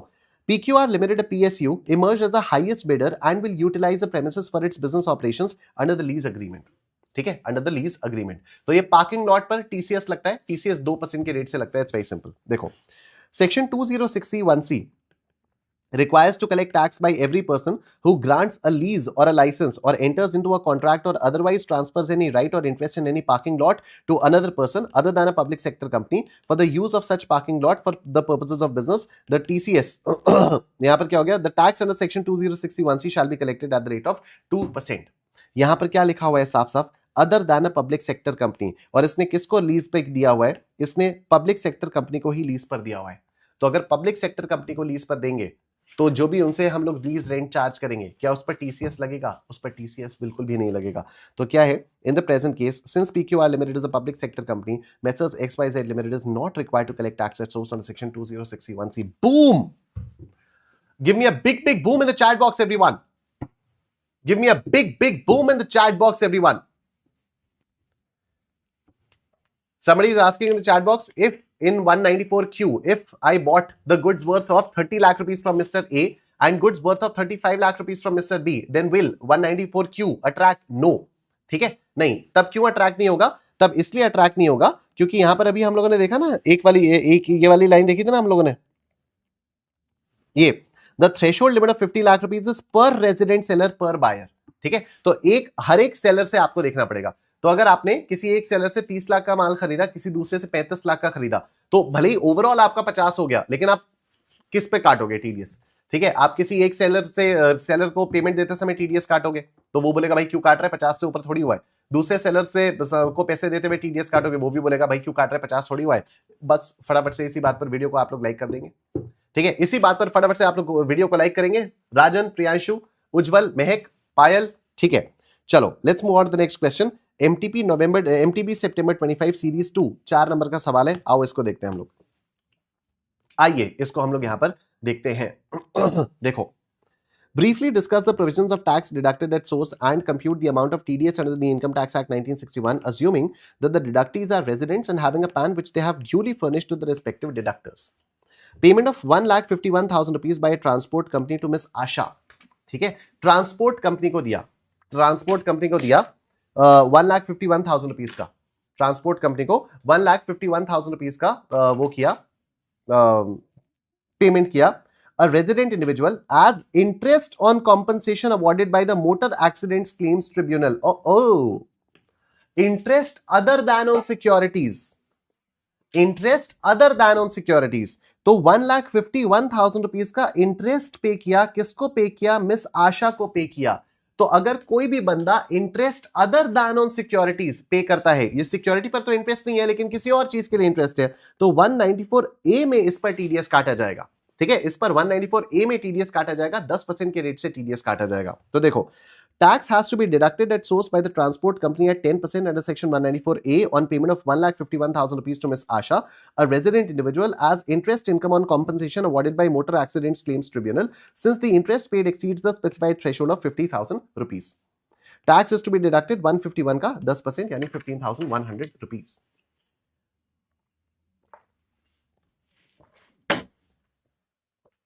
डन. आगे देखो, आगे देखो.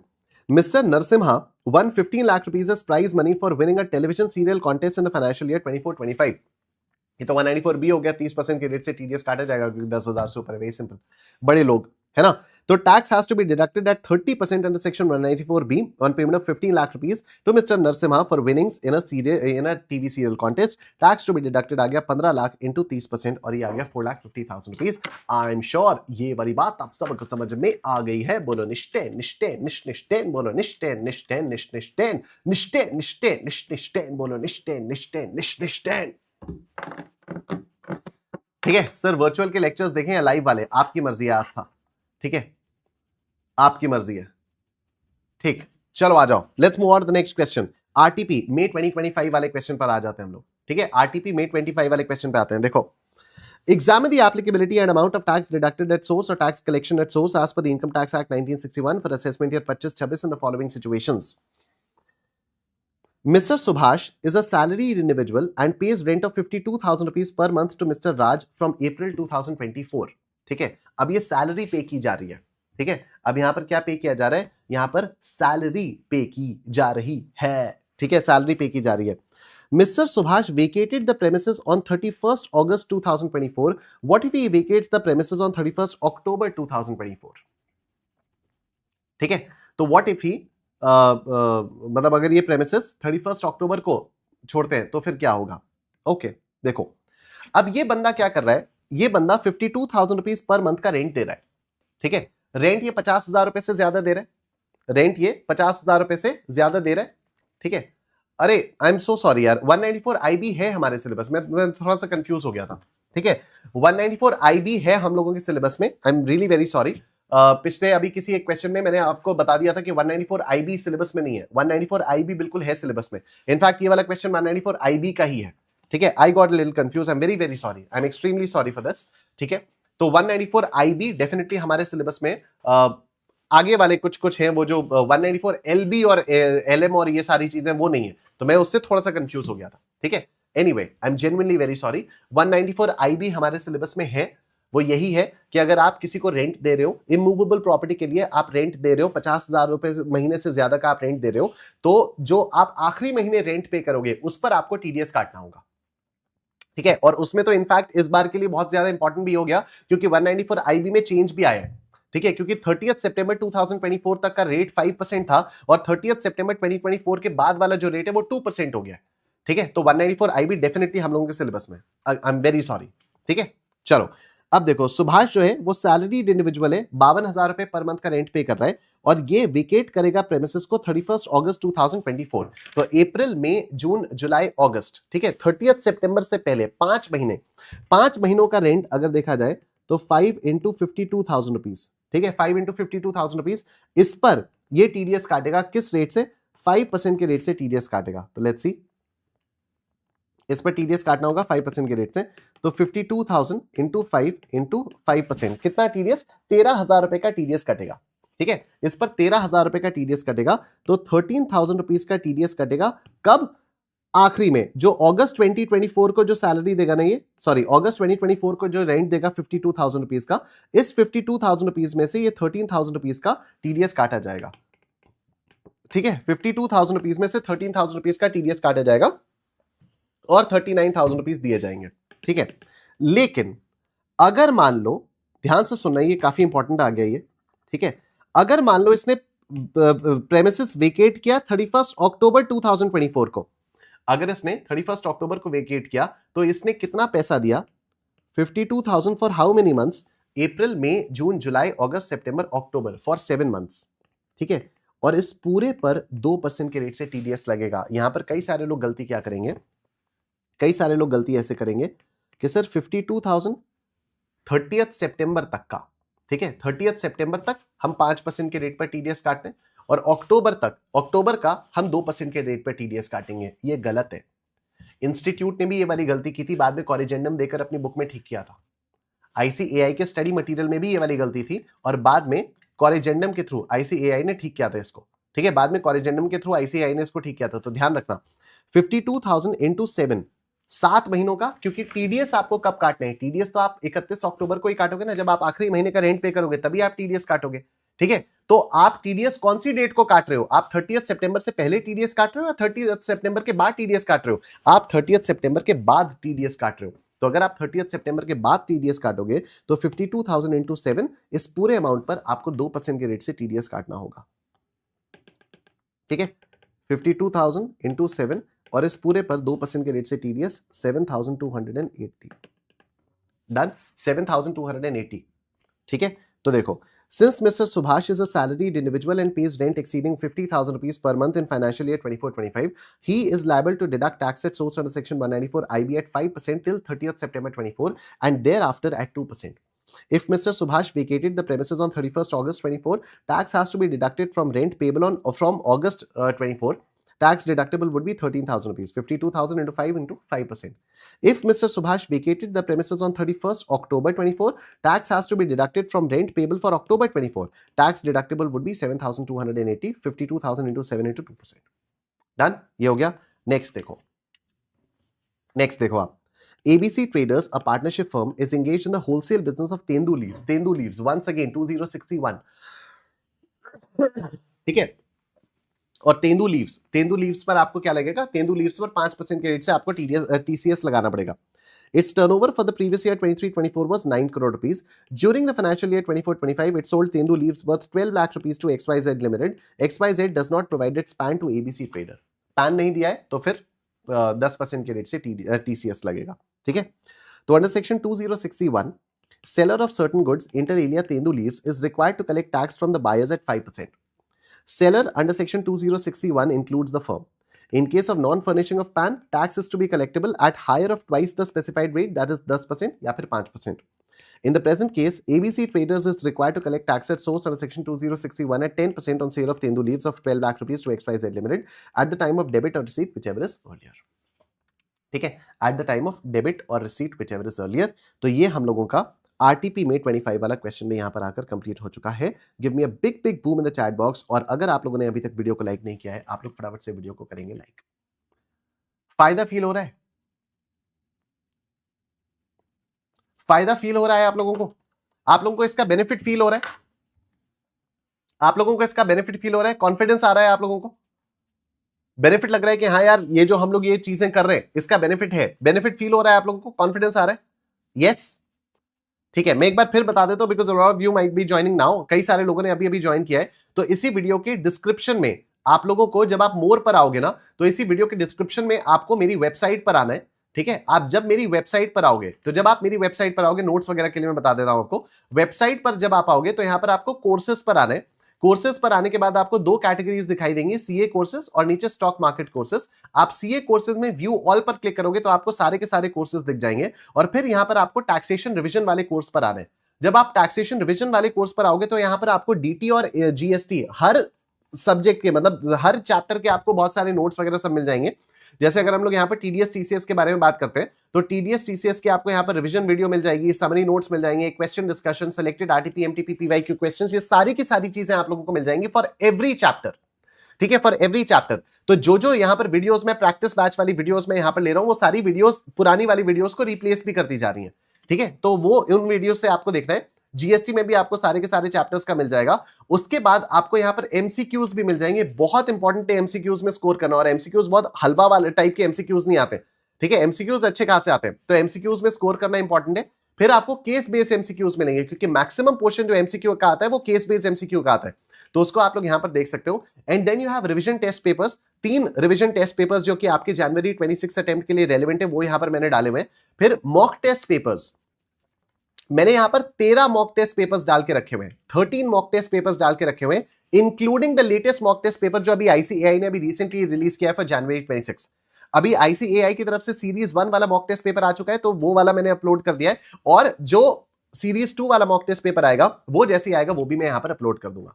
ठीक है, तो सिंपली आपको क्वेश्चन पेपर डाउनलोड करना है, 2 से 5 की विंडो में बैठना है, और आपको क्वेश्चन पेपर को सॉल्व करना है exactly as if you are appearing for exam.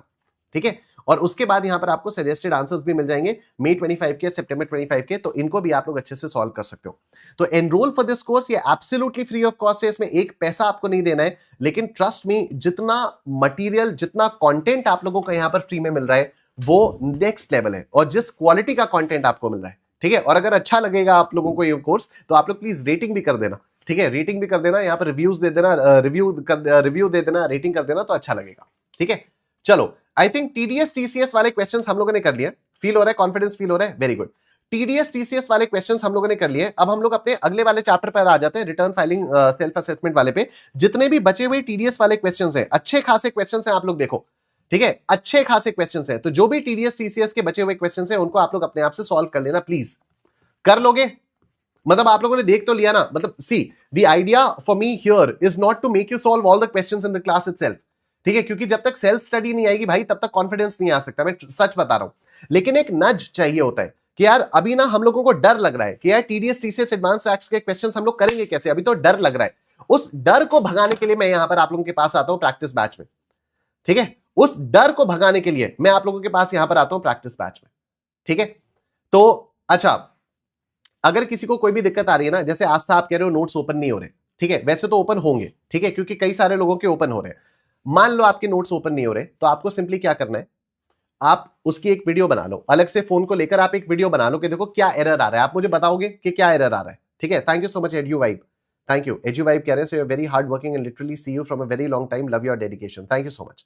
ठीक है, विष्णु वर्धन कह रहे हैं sir can I get a clarity on 194M and 193? Absolutely yes bro, बिल्कुल बिल्कुल, कोई दिक्कत वाली बात ही नहीं है। ये है ना यहाँ पर, इसमें आप जब यहां पर आओगे ना, ये फ्री वाले कोर्स में टीडीएस में, watch this revision video, watch this revision video, सारी क्लैरिटी मिल जाएगी दोस्त, सारी क्लैरिटी मिल जाएगी। ठीक है, सारी क्लैरिटी आपको मिल जाएगी। हाँ, तो मैं आपको बता रहा था कि अगर आप में से किसी को भी दिक्कत आ रही है कि कोई नोट्स नहीं ओपन हो रहा है या कुछ नहीं हो रहा, वैसे तो देखो ओपन होना चाहिए। ठीक है, आप एक आध और दूसरे डिवाइस से ट्राई कर सकते हो, क्योंकि सब लोगों के ओपन हो रहे हैं, लेकिन फिर भी अगर आप में से किसी को भी दिक्कत आ रही है कि नोट्स ओपन नहीं हो रहे या कुछ भी ऐसी दिक्कत है, आप उसकी प्लीज एक दूसरे फोन से वीडियो बनाओ और उसको मेल करो। ठीक है, आप हमें मेल करोगे। ठीक है, जब आप मेल करोगे ना, तो आपको हम लोग फिर उसके अकॉर्डिंगली हम लोग आपको असिस्ट कर पाएंगे। ठीक है, तो जैसे यहां पर कॉन्टैक्ट अस है, या फिर कॉन्टैक्ट अस पे आके आप यहां पर इस पे भी आप मेल कर सकते हो, ये वाला जो है आप इस पे मेल कर सकते हो। जब आप मेल करोगे ना, तो हम लोगों के पास जब रिकॉर्ड में आएगा, then will be able to show it to our technical team, then the technical team will be able to call you, and फिर वो आपको बताएंगे कि हाँ चलो ठीक है, आप अपने फोन में ये वाली सेटिंग्स कर लो या ऐसा कुछ है। ठीक है, तो उसकी ना किसी दूसरे फोन से वीडियो करो और मेल करो। ठीक है, वेबसाइट पर आपको मेल आईडी मिल जाएगी। ठीक है, वेबसाइट पर आपको मेल आईडी मिल जाएगी, cankcreator@gmail.com। ठीक है, मैं ये भी आपको बता देता हूं, cankcreator@gmail.com। ठीक है, this is a mail ID, cankcreator@gmail.com। ठीक है, इस आईडी पर जब आप मेल करोगे तो डायरेक्टली वो टेक्निकल टीम के पास मेल जाएगी, and technical team will be able to solve your doubts. ठीक है, cankcreator@gmail.com।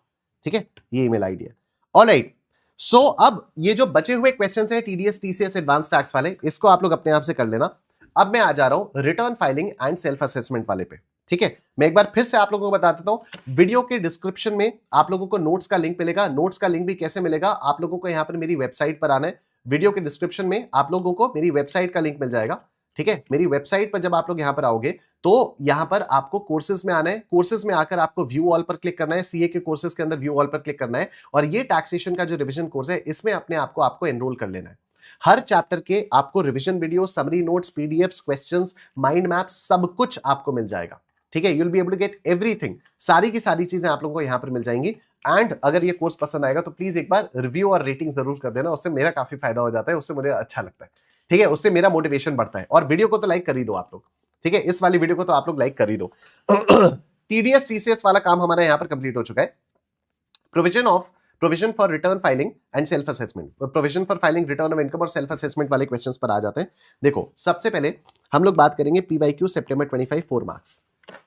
ठीक है, पीवाईक्यू सितंबर 25 4 मार्क्स। क्यों, आपको पता है 4 नंबर का क्वेश्चन आता है। एक्चुअली 8 मार्क्स के क्वेश्चंस आते हैं, लेकिन आपको करने में दोनों में से कोई एक ही होता है। तो 4B जब आप लोग क्वेश्चन देखोगे ना, जब आप क्वेश्चन नंबर 4B देखोगे किसी भी सजेस्टेड आंसर का या मॉक टेस्ट पेपर का, तो वहां पर आपको हमेशा 2 क्वेश्चंस दिखाई देंगे क्योंकि चॉइस में आता है।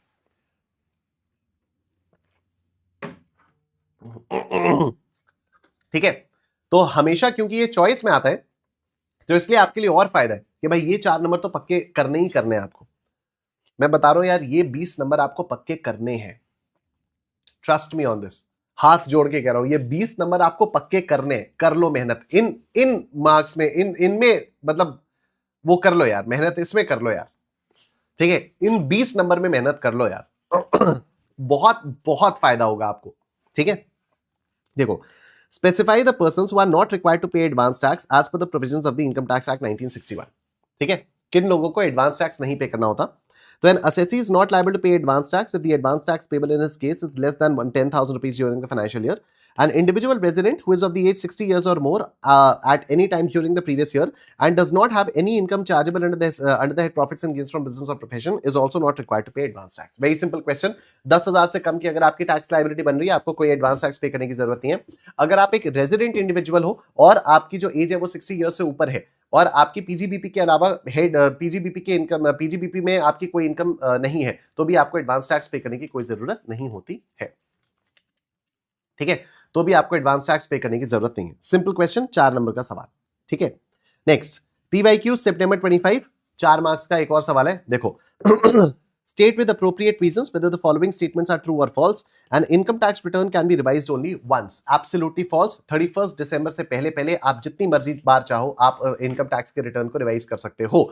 A practical tip, today is 9th of December 2025। ठीक है, एक प्रैक्टिकल टिप आपको बता रहा हूं, today is 9th of December 2025।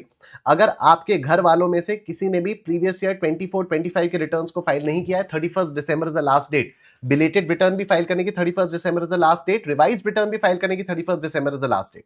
ठीक है, तो ये जो 1 है ये तो हमारा फॉल्स हो गया।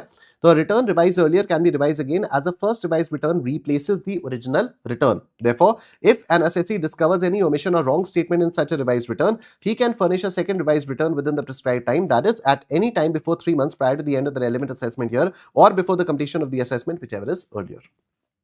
ठीक है, next, updated return under section 139(8)(a) cannot be filed if the original return is a lost return under section 139(3). This is also false. Updated return की कुछ कंडीशन जरूर है। अपडेटेड रिटर्न में ये जरूर बोला गया है कि हाँ, अगर आप जो भी आपका ओरिजिनल रिटर्न था उससे ज्यादा लॉस आप दिखाना चाहते हो अपडेटेड रिटर्न में, तो आप अपडेटेड रिटर्न नहीं फाइल कर पाओगे। ठीक है, लेकिन ऐसा नहीं है ना कि ओरिजिनल रिटर्न अगर आपका लॉस था तो फिर आप अपडेटेड रिटर्न नहीं फाइल कर सकते। आप बिल्कुल फाइल कर सकते हो। तो this is absolutely false. If any person has a loss in any previous year and has furnished a return of loss on or before the due date of filing return of income under section 139(1), he shall be allowed to furnish an updated return if such updated return is a return of income. ठीक है, alright, तो हमारा ये तो हो गया PYQ सितंबर 25 हम लोगों ने कंप्लीट कर दिया है। ठीक है, रिटर्न फाइलिंग और सेल्फ असेसमेंट वाला जो चैप्टर है उसमें एक खास बात है कि आरटीपी में इस पर क्वेश्चन नहीं आता। ठीक है, किसी भी आरटीपी में आपको रिटर्न फाइलिंग और सेल्फ असेसमेंट वाले चैप्टर का क्वेश्चन नहीं मिलेगा। ठीक है, आरटीपी में नहीं मिलता, लेकिन हाँ मॉक टेस्ट पेपर में तो डालना ही पड़ेगा क्योंकि mock test paper is basically a replica of the जो इंस्टीट्यूट का पेपर आता है और उसमें क्वेश्चन नंबर 4 भी दो ऑप्शंस में आता है। ठीक है, examine with reasons whether quoting of PAN in the following transactions is mandatory और not. as per the provisions of the Income Tax Act 1961 for assessment year 25-26. Mr. Arjun makes a cash payment of 50,000 rupees to Hotel Vista, Dehradun, against a bill raised by the hotel. ठीक है, hotel को cash payment किया है 50,000 रुपए का, hotel को cash payment किया है 50,000 रुपए का। 50,000 रुपए से ऊपर का अगर कैश पेमेंट करते हैं तो रिटर्न फाइल करना मैंडेटरी होता है, तो पैन फर्निश करना मैंडेटरी होता है। ठीक है, टीडीएस के हैंगओवर से ही नहीं आ पाया हूं मैं, अभी तो उभर नहीं पा रहा हूं। तो अगर आपने होटल को 50,000 रुपए से ज्यादा का पेमेंट किया तो आपको पैन फर्निश करने की जरूरत है। 50,000 रुपए तक के पेमेंट में आपको कोई पैन फर्निश करने की जरूरत नहीं है। Give me a big boom in the chat box और वीडियो को फटाफट से कर दो like. Give me a big boom in the chat box और वीडियो को फटाफट से आप लोग करेंगे लाइक। जितने भी लोगों ने अभी तक वीडियो को लाइक नहीं किया, आप लोग फटाफट से वीडियो को लाइक करेंगे। ठीक है, फटाफट से आप लोग वीडियो को लाइक करेंगे। ठीक, ओवर कॉन्फिडेंस को कैसे दूर करें? भाई साहब क्या सवाल आया यार चैट बॉक्स में, क्या सवाल आया है। वीके गेमिंग 8141, ओवर कॉन्फिडेंस को कैसे दूर करें? ओवर कॉन्फिडेंस को दूर करने के लिए आपको मॉक टेस्ट पेपर्स देने, जो मैंने अभी आपको फ्री कोर्स दिखाया ना, इस फ्री कोर्स में कितने सारे मॉक टेस्ट हैं। ठीक है, 13 मॉक टेस्ट पेपर है और 2 तो आईसीआई के सजेस्टेड आंसर जो मई 25 और सितंबर 25 में एग्जाम हो चुका है। तो अगर आपको ओवर कॉन्फिडेंस को दूर करना है तो इन 15 पेपर्स को आपको सॉल्व करना है, और जो एक latest ICAI mock test paper निकालने वाले 16वां पेपर, वो आप इन 16 पेपर्स को सॉल्व करो। आप एकदम कॉन्फिडेंट हो जाओगे, लेकिन ओवर कॉन्फिडेंस में नहीं रहोगे। ठीक है, कॉन्फिडेंट हो जाओगे, ओवर कॉन्फिडेंस में नहीं रहोगे। ट्रस्ट मी यार, इतना सारा मटेरियल है ना आपके पास में, मतलब मुझे मन कर रहा है मैं आप लोगों की जगह पेपर दे आऊं। सीरियसली मेरा मन कर रहा है मैं आप लोगों की जगह पेपर दे आऊं। सर जब मैं पढ़ने बैठता हूं तो लगता है मुझे सब आता है, but when I try to solve these questions तब नहीं होता। हाँ, तो फिर ओवर कॉन्फिडेंस तो फिर नहीं है ना यार। वीके गेमिंग, तो तेरा ओवर कॉन्फिडेंस तो ऐसे ही टूट रहा है मेरे भाई। ठीक है, काबू कह रही है रिजल्ट का पासिंग परसेंटेज देख ले। नहीं काबू, ऐसे नहीं होता। रिजल्ट का पासिंग परसेंटेज तो डिपेंड करता है ना कितनी पढ़ाई की है कितनी नहीं की है। ठीक है, पासिंग परसेंटेज चाहे जितना भी लो हो यार, मैं हमेशा एक चीज बोलता हूं, ये चीज आप लोग भी अपने माइंड में बैठाओ। आप लोग भी प्लीज अपने माइंड में वाली चीज बैठाओ, पासिंग परसेंटेज चाहे जितना भी लो क्यों ना हो, ऐसा तो नहीं होता ना कि कोई भी सीए बना ही नहीं है, किसी का भी एग्जाम क्लियर ही नहीं हुआ। इंस्टीट्यूट चाहे जितनी भी डाउन स्केलिंग कर दे, ऐसा तो नहीं होगा ना कि हर कोई इंसान फेल हो गया। जो लोग भी पास हो रहे हैं वो अपनी प्रिपरेशन ऐसे कर रहे हैं कि भाई मुझे 90+ लाने, मुझे 90+ लाने। अब अगर आपकी प्रिपरेशन, प्रेजेंटेशन, सॉल्विंग अटेम्प्ट ऐसा है कि आपके 90+ लेके आप आने वाले हो, तो इंस्टीट्यूट अगर 30-40 मार्क्स की भी डाउन स्केलिंग करेगा तब भी आप अच्छे खासे नंबर से पास हो जाओगे ना। तो आपको हमेशा प्रिपरेशन ऐसे करनी है। ठीक है, done. Sir actually I can not force me to do solving, I only do concept, how I make that habit. Mock test papers करो यार, करना ही पड़ेगा ये। ऐसे ये थोड़ी कोई बात होती है। स्कूल में कैसे करते थे? लक्ष्य शाक्या स्कूल में कैसे करते थे? कहते मैं सिर्फ कॉन्सेप्ट करता हूं, क्वेश्चन नहीं करता मैं। स्कूल में कैसे करता था भाई? स्कूल में भी तो तुमने दिया ना एग्जाम, तुम लोग यार बचपन से एग्जाम्स देते आ रहे हो। ठीक है, सीए के एग्जाम्स में आके बस तुम लोगों को पता नहीं क्या हो जाता है, अननेसेसरी डर ले लेते हो। मेरे से सिली मिस्टेक्स ज्यादा होती हैं, कोई बात नहीं विपुल, मॉक टेस्ट पेपर्स करो। मॉक टेस्ट पेपर्स करने से आपको क्लैरिटी आएगी कि कहां पर सिली मिस्टेक्स हो रही है, कहां पर मैं अपनी सिली मिस्टेक्स को रोक सकता हूं। ठीक है, ये क्लैरिटी मॉक टेस्ट पेपर से आएगी। सर मेरा मानना है कि इस अटेम्प्ट में 100% देना चाहिए, क्योंकि 2026 में तो दुनिया खत्म है। वेरी नाइस, बहुत बढ़िया राजन, ये बहुत बढ़िया है। ठीक है, आज ही ये लाइव के बाद 2-3 एमटीपी सॉल्व कर दूंगा। ऐसे नहीं करना है, ऐसे नहीं करना है 2-3 एमटीपी सॉल्व कर दूंगा, वैसे सॉल्व नहीं करना है कि बस हाँ ऊपर ऊपर से देखा, हाँ ये आता है, ये आता है, फिर तो तू वही कर रहा है जो तू नॉर्मली करता है। वीके गेमिंग ऐसे नहीं करना है भाई। तेरे को क्या करना है, तेरे को एक्चुअली दोपहर को 2 से 5 का टाइम स्लॉट लेकर बैठना है कि मैं इसको प्रॉपरली लिखकर सॉल्व करूंगा, as if I have to submit this paper to the examiner. उस तरह से लेकर बैठना है। ठीक है, जब तक उस तरह से एमटीपी सॉल्व नहीं किया तब तक एमटीपी सॉल्व नहीं माना जाएगा। ठीक है, तब तक एमटीपी सॉल्व नहीं माना जाएगा। चलो फटाफट से वीडियो को लाइक करो। Let's look at this question. Miss Kavita enters into a contract for the purchase of debentures for a value of 1,85,000 rupees। ठीक है, अब यहां पर डिबेंचर्स के ट्रांजैक्शन के लिए अगर आपने 50,000 से ऊपर का पेमेंट किया है तो डेफिनेटली आपको पैन कोट करना मैंडेटरी है। यहां पर 1,85,000 रुपीज का आपने खर्चा किया है तो पैन यहां पर कोट करना मैंडेटरी है। Mr. Ramesh makes a payment of 57,000 rupees for the purchase of units of a mutual fund। ठीक है, म्यूचुअल फंड की यूनिट्स के लिए आपने 57,000 रुपीज का पेमेंट किया है, 50,000 रुपीज क्रॉस हो गया तो पैन कोड करना मैंडेटरी है। Next, miss Sneha makes a payment for the purchase of immovable property valued at 9,50,000 rupees. Stamp duty value of the property is 9,75,000 rupees. Immovable property के लिए अगर आपने 10 लाख रुपए से ऊपर दिया होता तो आपको पैन कोड करना मैंडेटरी होता। यहां पर क्योंकि 10 लाख रुपए से कम है इसलिए यहां पर पैन कोड करना मैंडेटरी नहीं है। Give me a big big boom in the chat box, give me a big big boom in the chat box. और जिन्होंने भी वीडियो को लाइक नहीं किया है आप लोग फटाफट से वीडियो को करेंगे लाइक, ठीक है? आप लोग फटाफट से वीडियो को करेंगे लाइक। अनमोल कह रहे सर टीडीएस और टीसीएस के रेट्स याद नहीं हो रहे। क्लास में कैसे याद कराए थे अनमोल मैंने? तू याद कर अनमोल, तू तो रेगुलर स्टूडेंट है यार, तू याद कर मैंने क्लास में कैसे याद कराए थे। यहां स्पैम मत कर मेरे भाई, जिस तरह से यहां पर तू स्पैम कर रहा है ना उसी तरह से तेरे को टीडीएस और टीसीएस के रेट्स लिखने। तो याद कर मैंने क्लास में कैसे याद कराए थे, ऐसे ही याद कराए थे ना। एक सेक्शन किया, एक सेक्शन के लिए टेबल बनाई, उसके बाद फिर से अगला सेक्शन किया, तो अगला सेक्शन करने के बाद पहले दोनों सेक्शंस की वही टेबल बना के रिवाइज किया, फिर उसका अगला सेक्शन किया, फिर तीनों सेक्शंस की टेबल बनाकर रिवाइज किया, फिर चौथा सेक्शन किया, फिर चौथा चारों सेक्शंस का टेबल बनाकर रिवाइज किया। मैं याद करा दूं भाई, तेरे पास तो क्लास की वीडियोस है ना, तू क्लास की वीडियोस देख आराम से। करना कुछ नहीं है भाई, करना कुछ नहीं है, करना सिर्फ और सिर्फ रेपिटेशन है और कुछ भी नहीं है, सिर्फ और सिर्फ रिपीट करना है और कुछ भी नहीं। सर मैंने 2 साल मेरे अंकल सीए हैं उनके अंडर काम किया तो सारे टीडीएस टीसीएस के रेट्स याद रह गए। वेरी गुड, ठीक है? तो करना कुछ नहीं है मेरे भाई, रोज, हाँ याद आ गया, वेरी गुड अनमोल, वेरी गुड, ठीक है? तो आपको करना कुछ नहीं है, एक एक दो सेक्शंस करो, क्यूम्युलेटिवली रिवाइज करो, रोज के सिर्फ 5 सेक्शंस रिवाइज करो। आज 9 दिसंबर है, आप लोग समझ नहीं रहे हो आपके पास अभी कितना टाइम है। आप लोग पैनिक कर करके ना बस बार बार यही सोचे जा रहे हो कि यार मेरे पास टाइम नहीं है। ट्रस्ट मी ऑन दिस, आप लोग सिर्फ और सिर्फ पैनिक के बारे में ये सोच रहे हो कि मेरे पास टाइम नहीं है। मैं आपको एक छोटी सी स्टोरी सुनाता हूं, मैं मई 2018 के एग्जाम की बात बता रहा हूं आपको। मैंने इतना टाइम वेस्ट किया था, पूरे दिन घर में घूम घूम के, पैनिक के मारे घर में घूम घूम के कि टाइम नहीं है, टाइम नहीं है, टाइम नहीं है। आपको पता है 3 घंटों बाद मुझे रियलाइज हुआ कि यार मैं थोड़ा थोड़ा पढ़ लेता तो कुछ तो जाता ना दिमाग में। 3 घंटे ऐसे ही। और आप लोग भी सोचो आप लोग कितना टाइम वेस्ट कर रहे हो पैनिक करने में।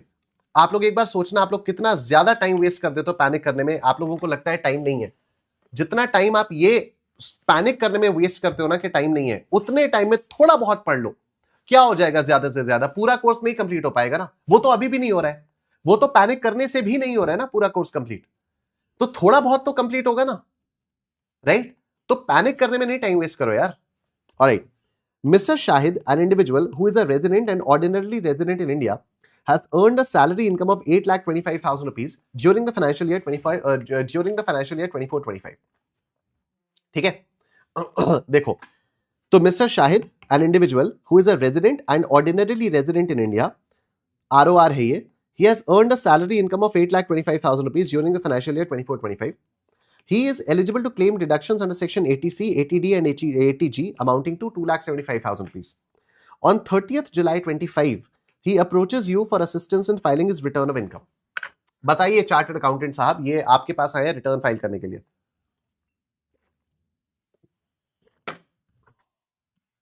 देखो, as a tax consultant, what would be your advice regarding the filing of his return of income?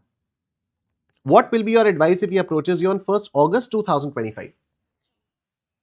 The due date for filing the return of income for assessment year 25-26 is 31st of July. Ignore interest under sections 234 ABC. आप इसे क्या करोगे, क्या advice करोगे? 8,25,000 rupees की इसकी salary income है, ठीक है? 8,75,000 रुपीज की इसकी सैलरी, 25,000 रुपीज की इसकी सैलरी इनकम है।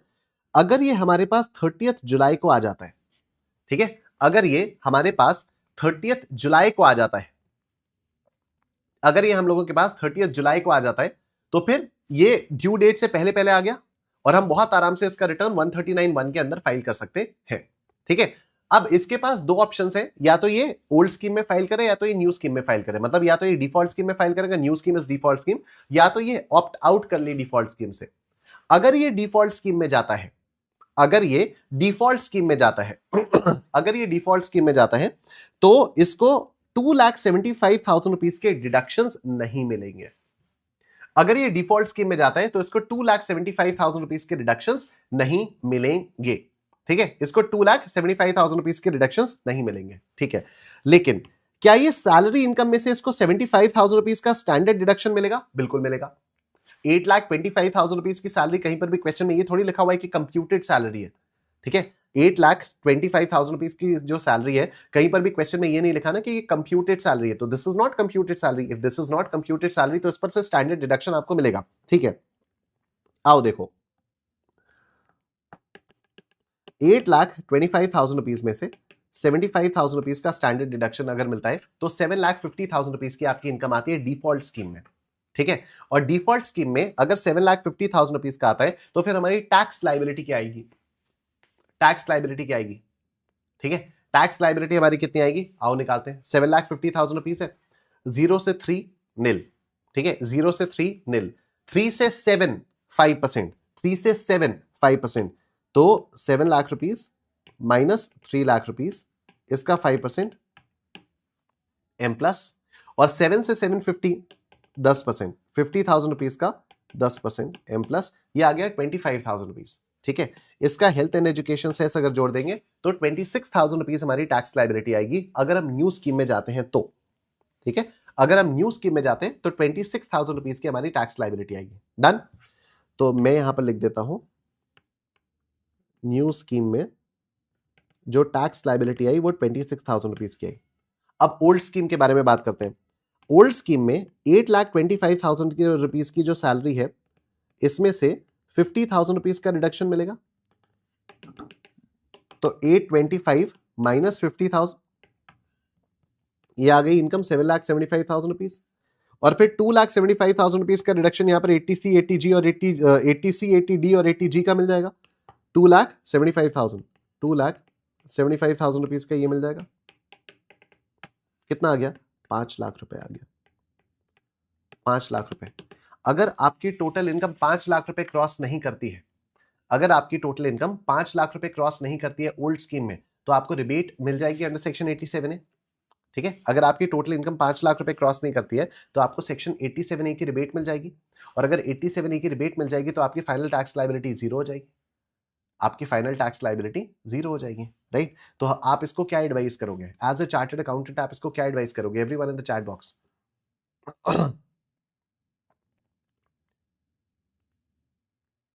जल्दी बताओ। एज अ चार्टर्ड अकाउंटेंट आप इसको क्या एडवाइस करोगे, ओल्ड स्कीम या new scheme? What will you advice him, old scheme या न्यू स्कीम? क्लियरली आप इसको ओल्ड स्कीम करोगे। ठीक है, आप इसको ओल्ड स्कीम करोगे। ठीक है, ओल्ड स्कीम एडवाइस करोगे। तो देखो, mister Shahid approaches on 30th July 25, which is before the due date of filing the return under section 139(1). Mr. Shahid has an option to pay tax under the default tax regime or to opt out of the default tax regime and pay tax under the normal provisions of the Act. However, under the default tax regime, he will not be able to claim the deductions under section 80C, D and G.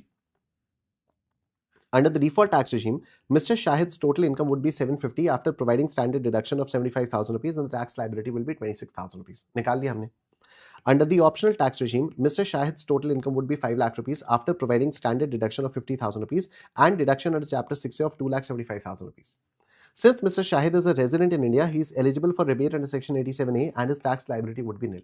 Accordingly, Mr. Shahid should file his return of income on or before 31st July 21 and opt out of the default tax regime. लेकिन अगर ये आपके पास 1 अगस्त को आते हैं तो फिर क्या करोगे? आप कहोगे कि भाई बिलेटेड रिटर्न फाइल कर दो, और क्या। ठीक है, in case Mr. Shahid approaches on 1st August 25, he has to file his return of income and pay tax under the default tax regime. In which case his tax liability will be 26,000 rupees and he has to pay a fees of 5,000 rupees under section 234F for late filing of return of income.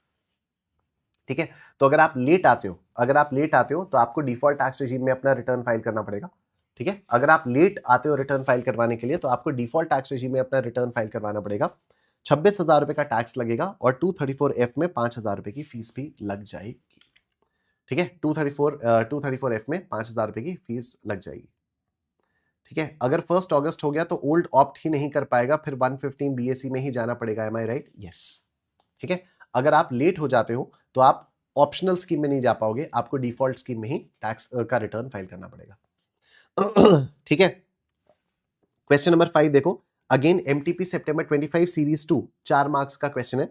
Who is an eligible person to file a return through a tax return prepared under section 139B of the Income Tax Act 1961? Also specify the circumstances in which an eligible person cannot furnish his return of income through a TRP. भाई साहब, इससे ज्यादा direct और theoretical question ये CA intermediate level का question है ही नहीं। ये सीए इंटरमीडिएट लेवल का क्वेश्चन नहीं है, लेकिन फिर भी ये सीए इंटरमीडिएट में आता है, ठीक है। इसीलिए मैं बोल रहा हूं, ये जो 20 नंबर के चैप्टर्स मैंने आपको बताया, residential status, TDS, TCS, return filing और set off and carry forward, बहुत इंपॉर्टेंट चैप्टर्स है ये, ठीक है। इसको आप लोग अपने आप से देख सकते हो।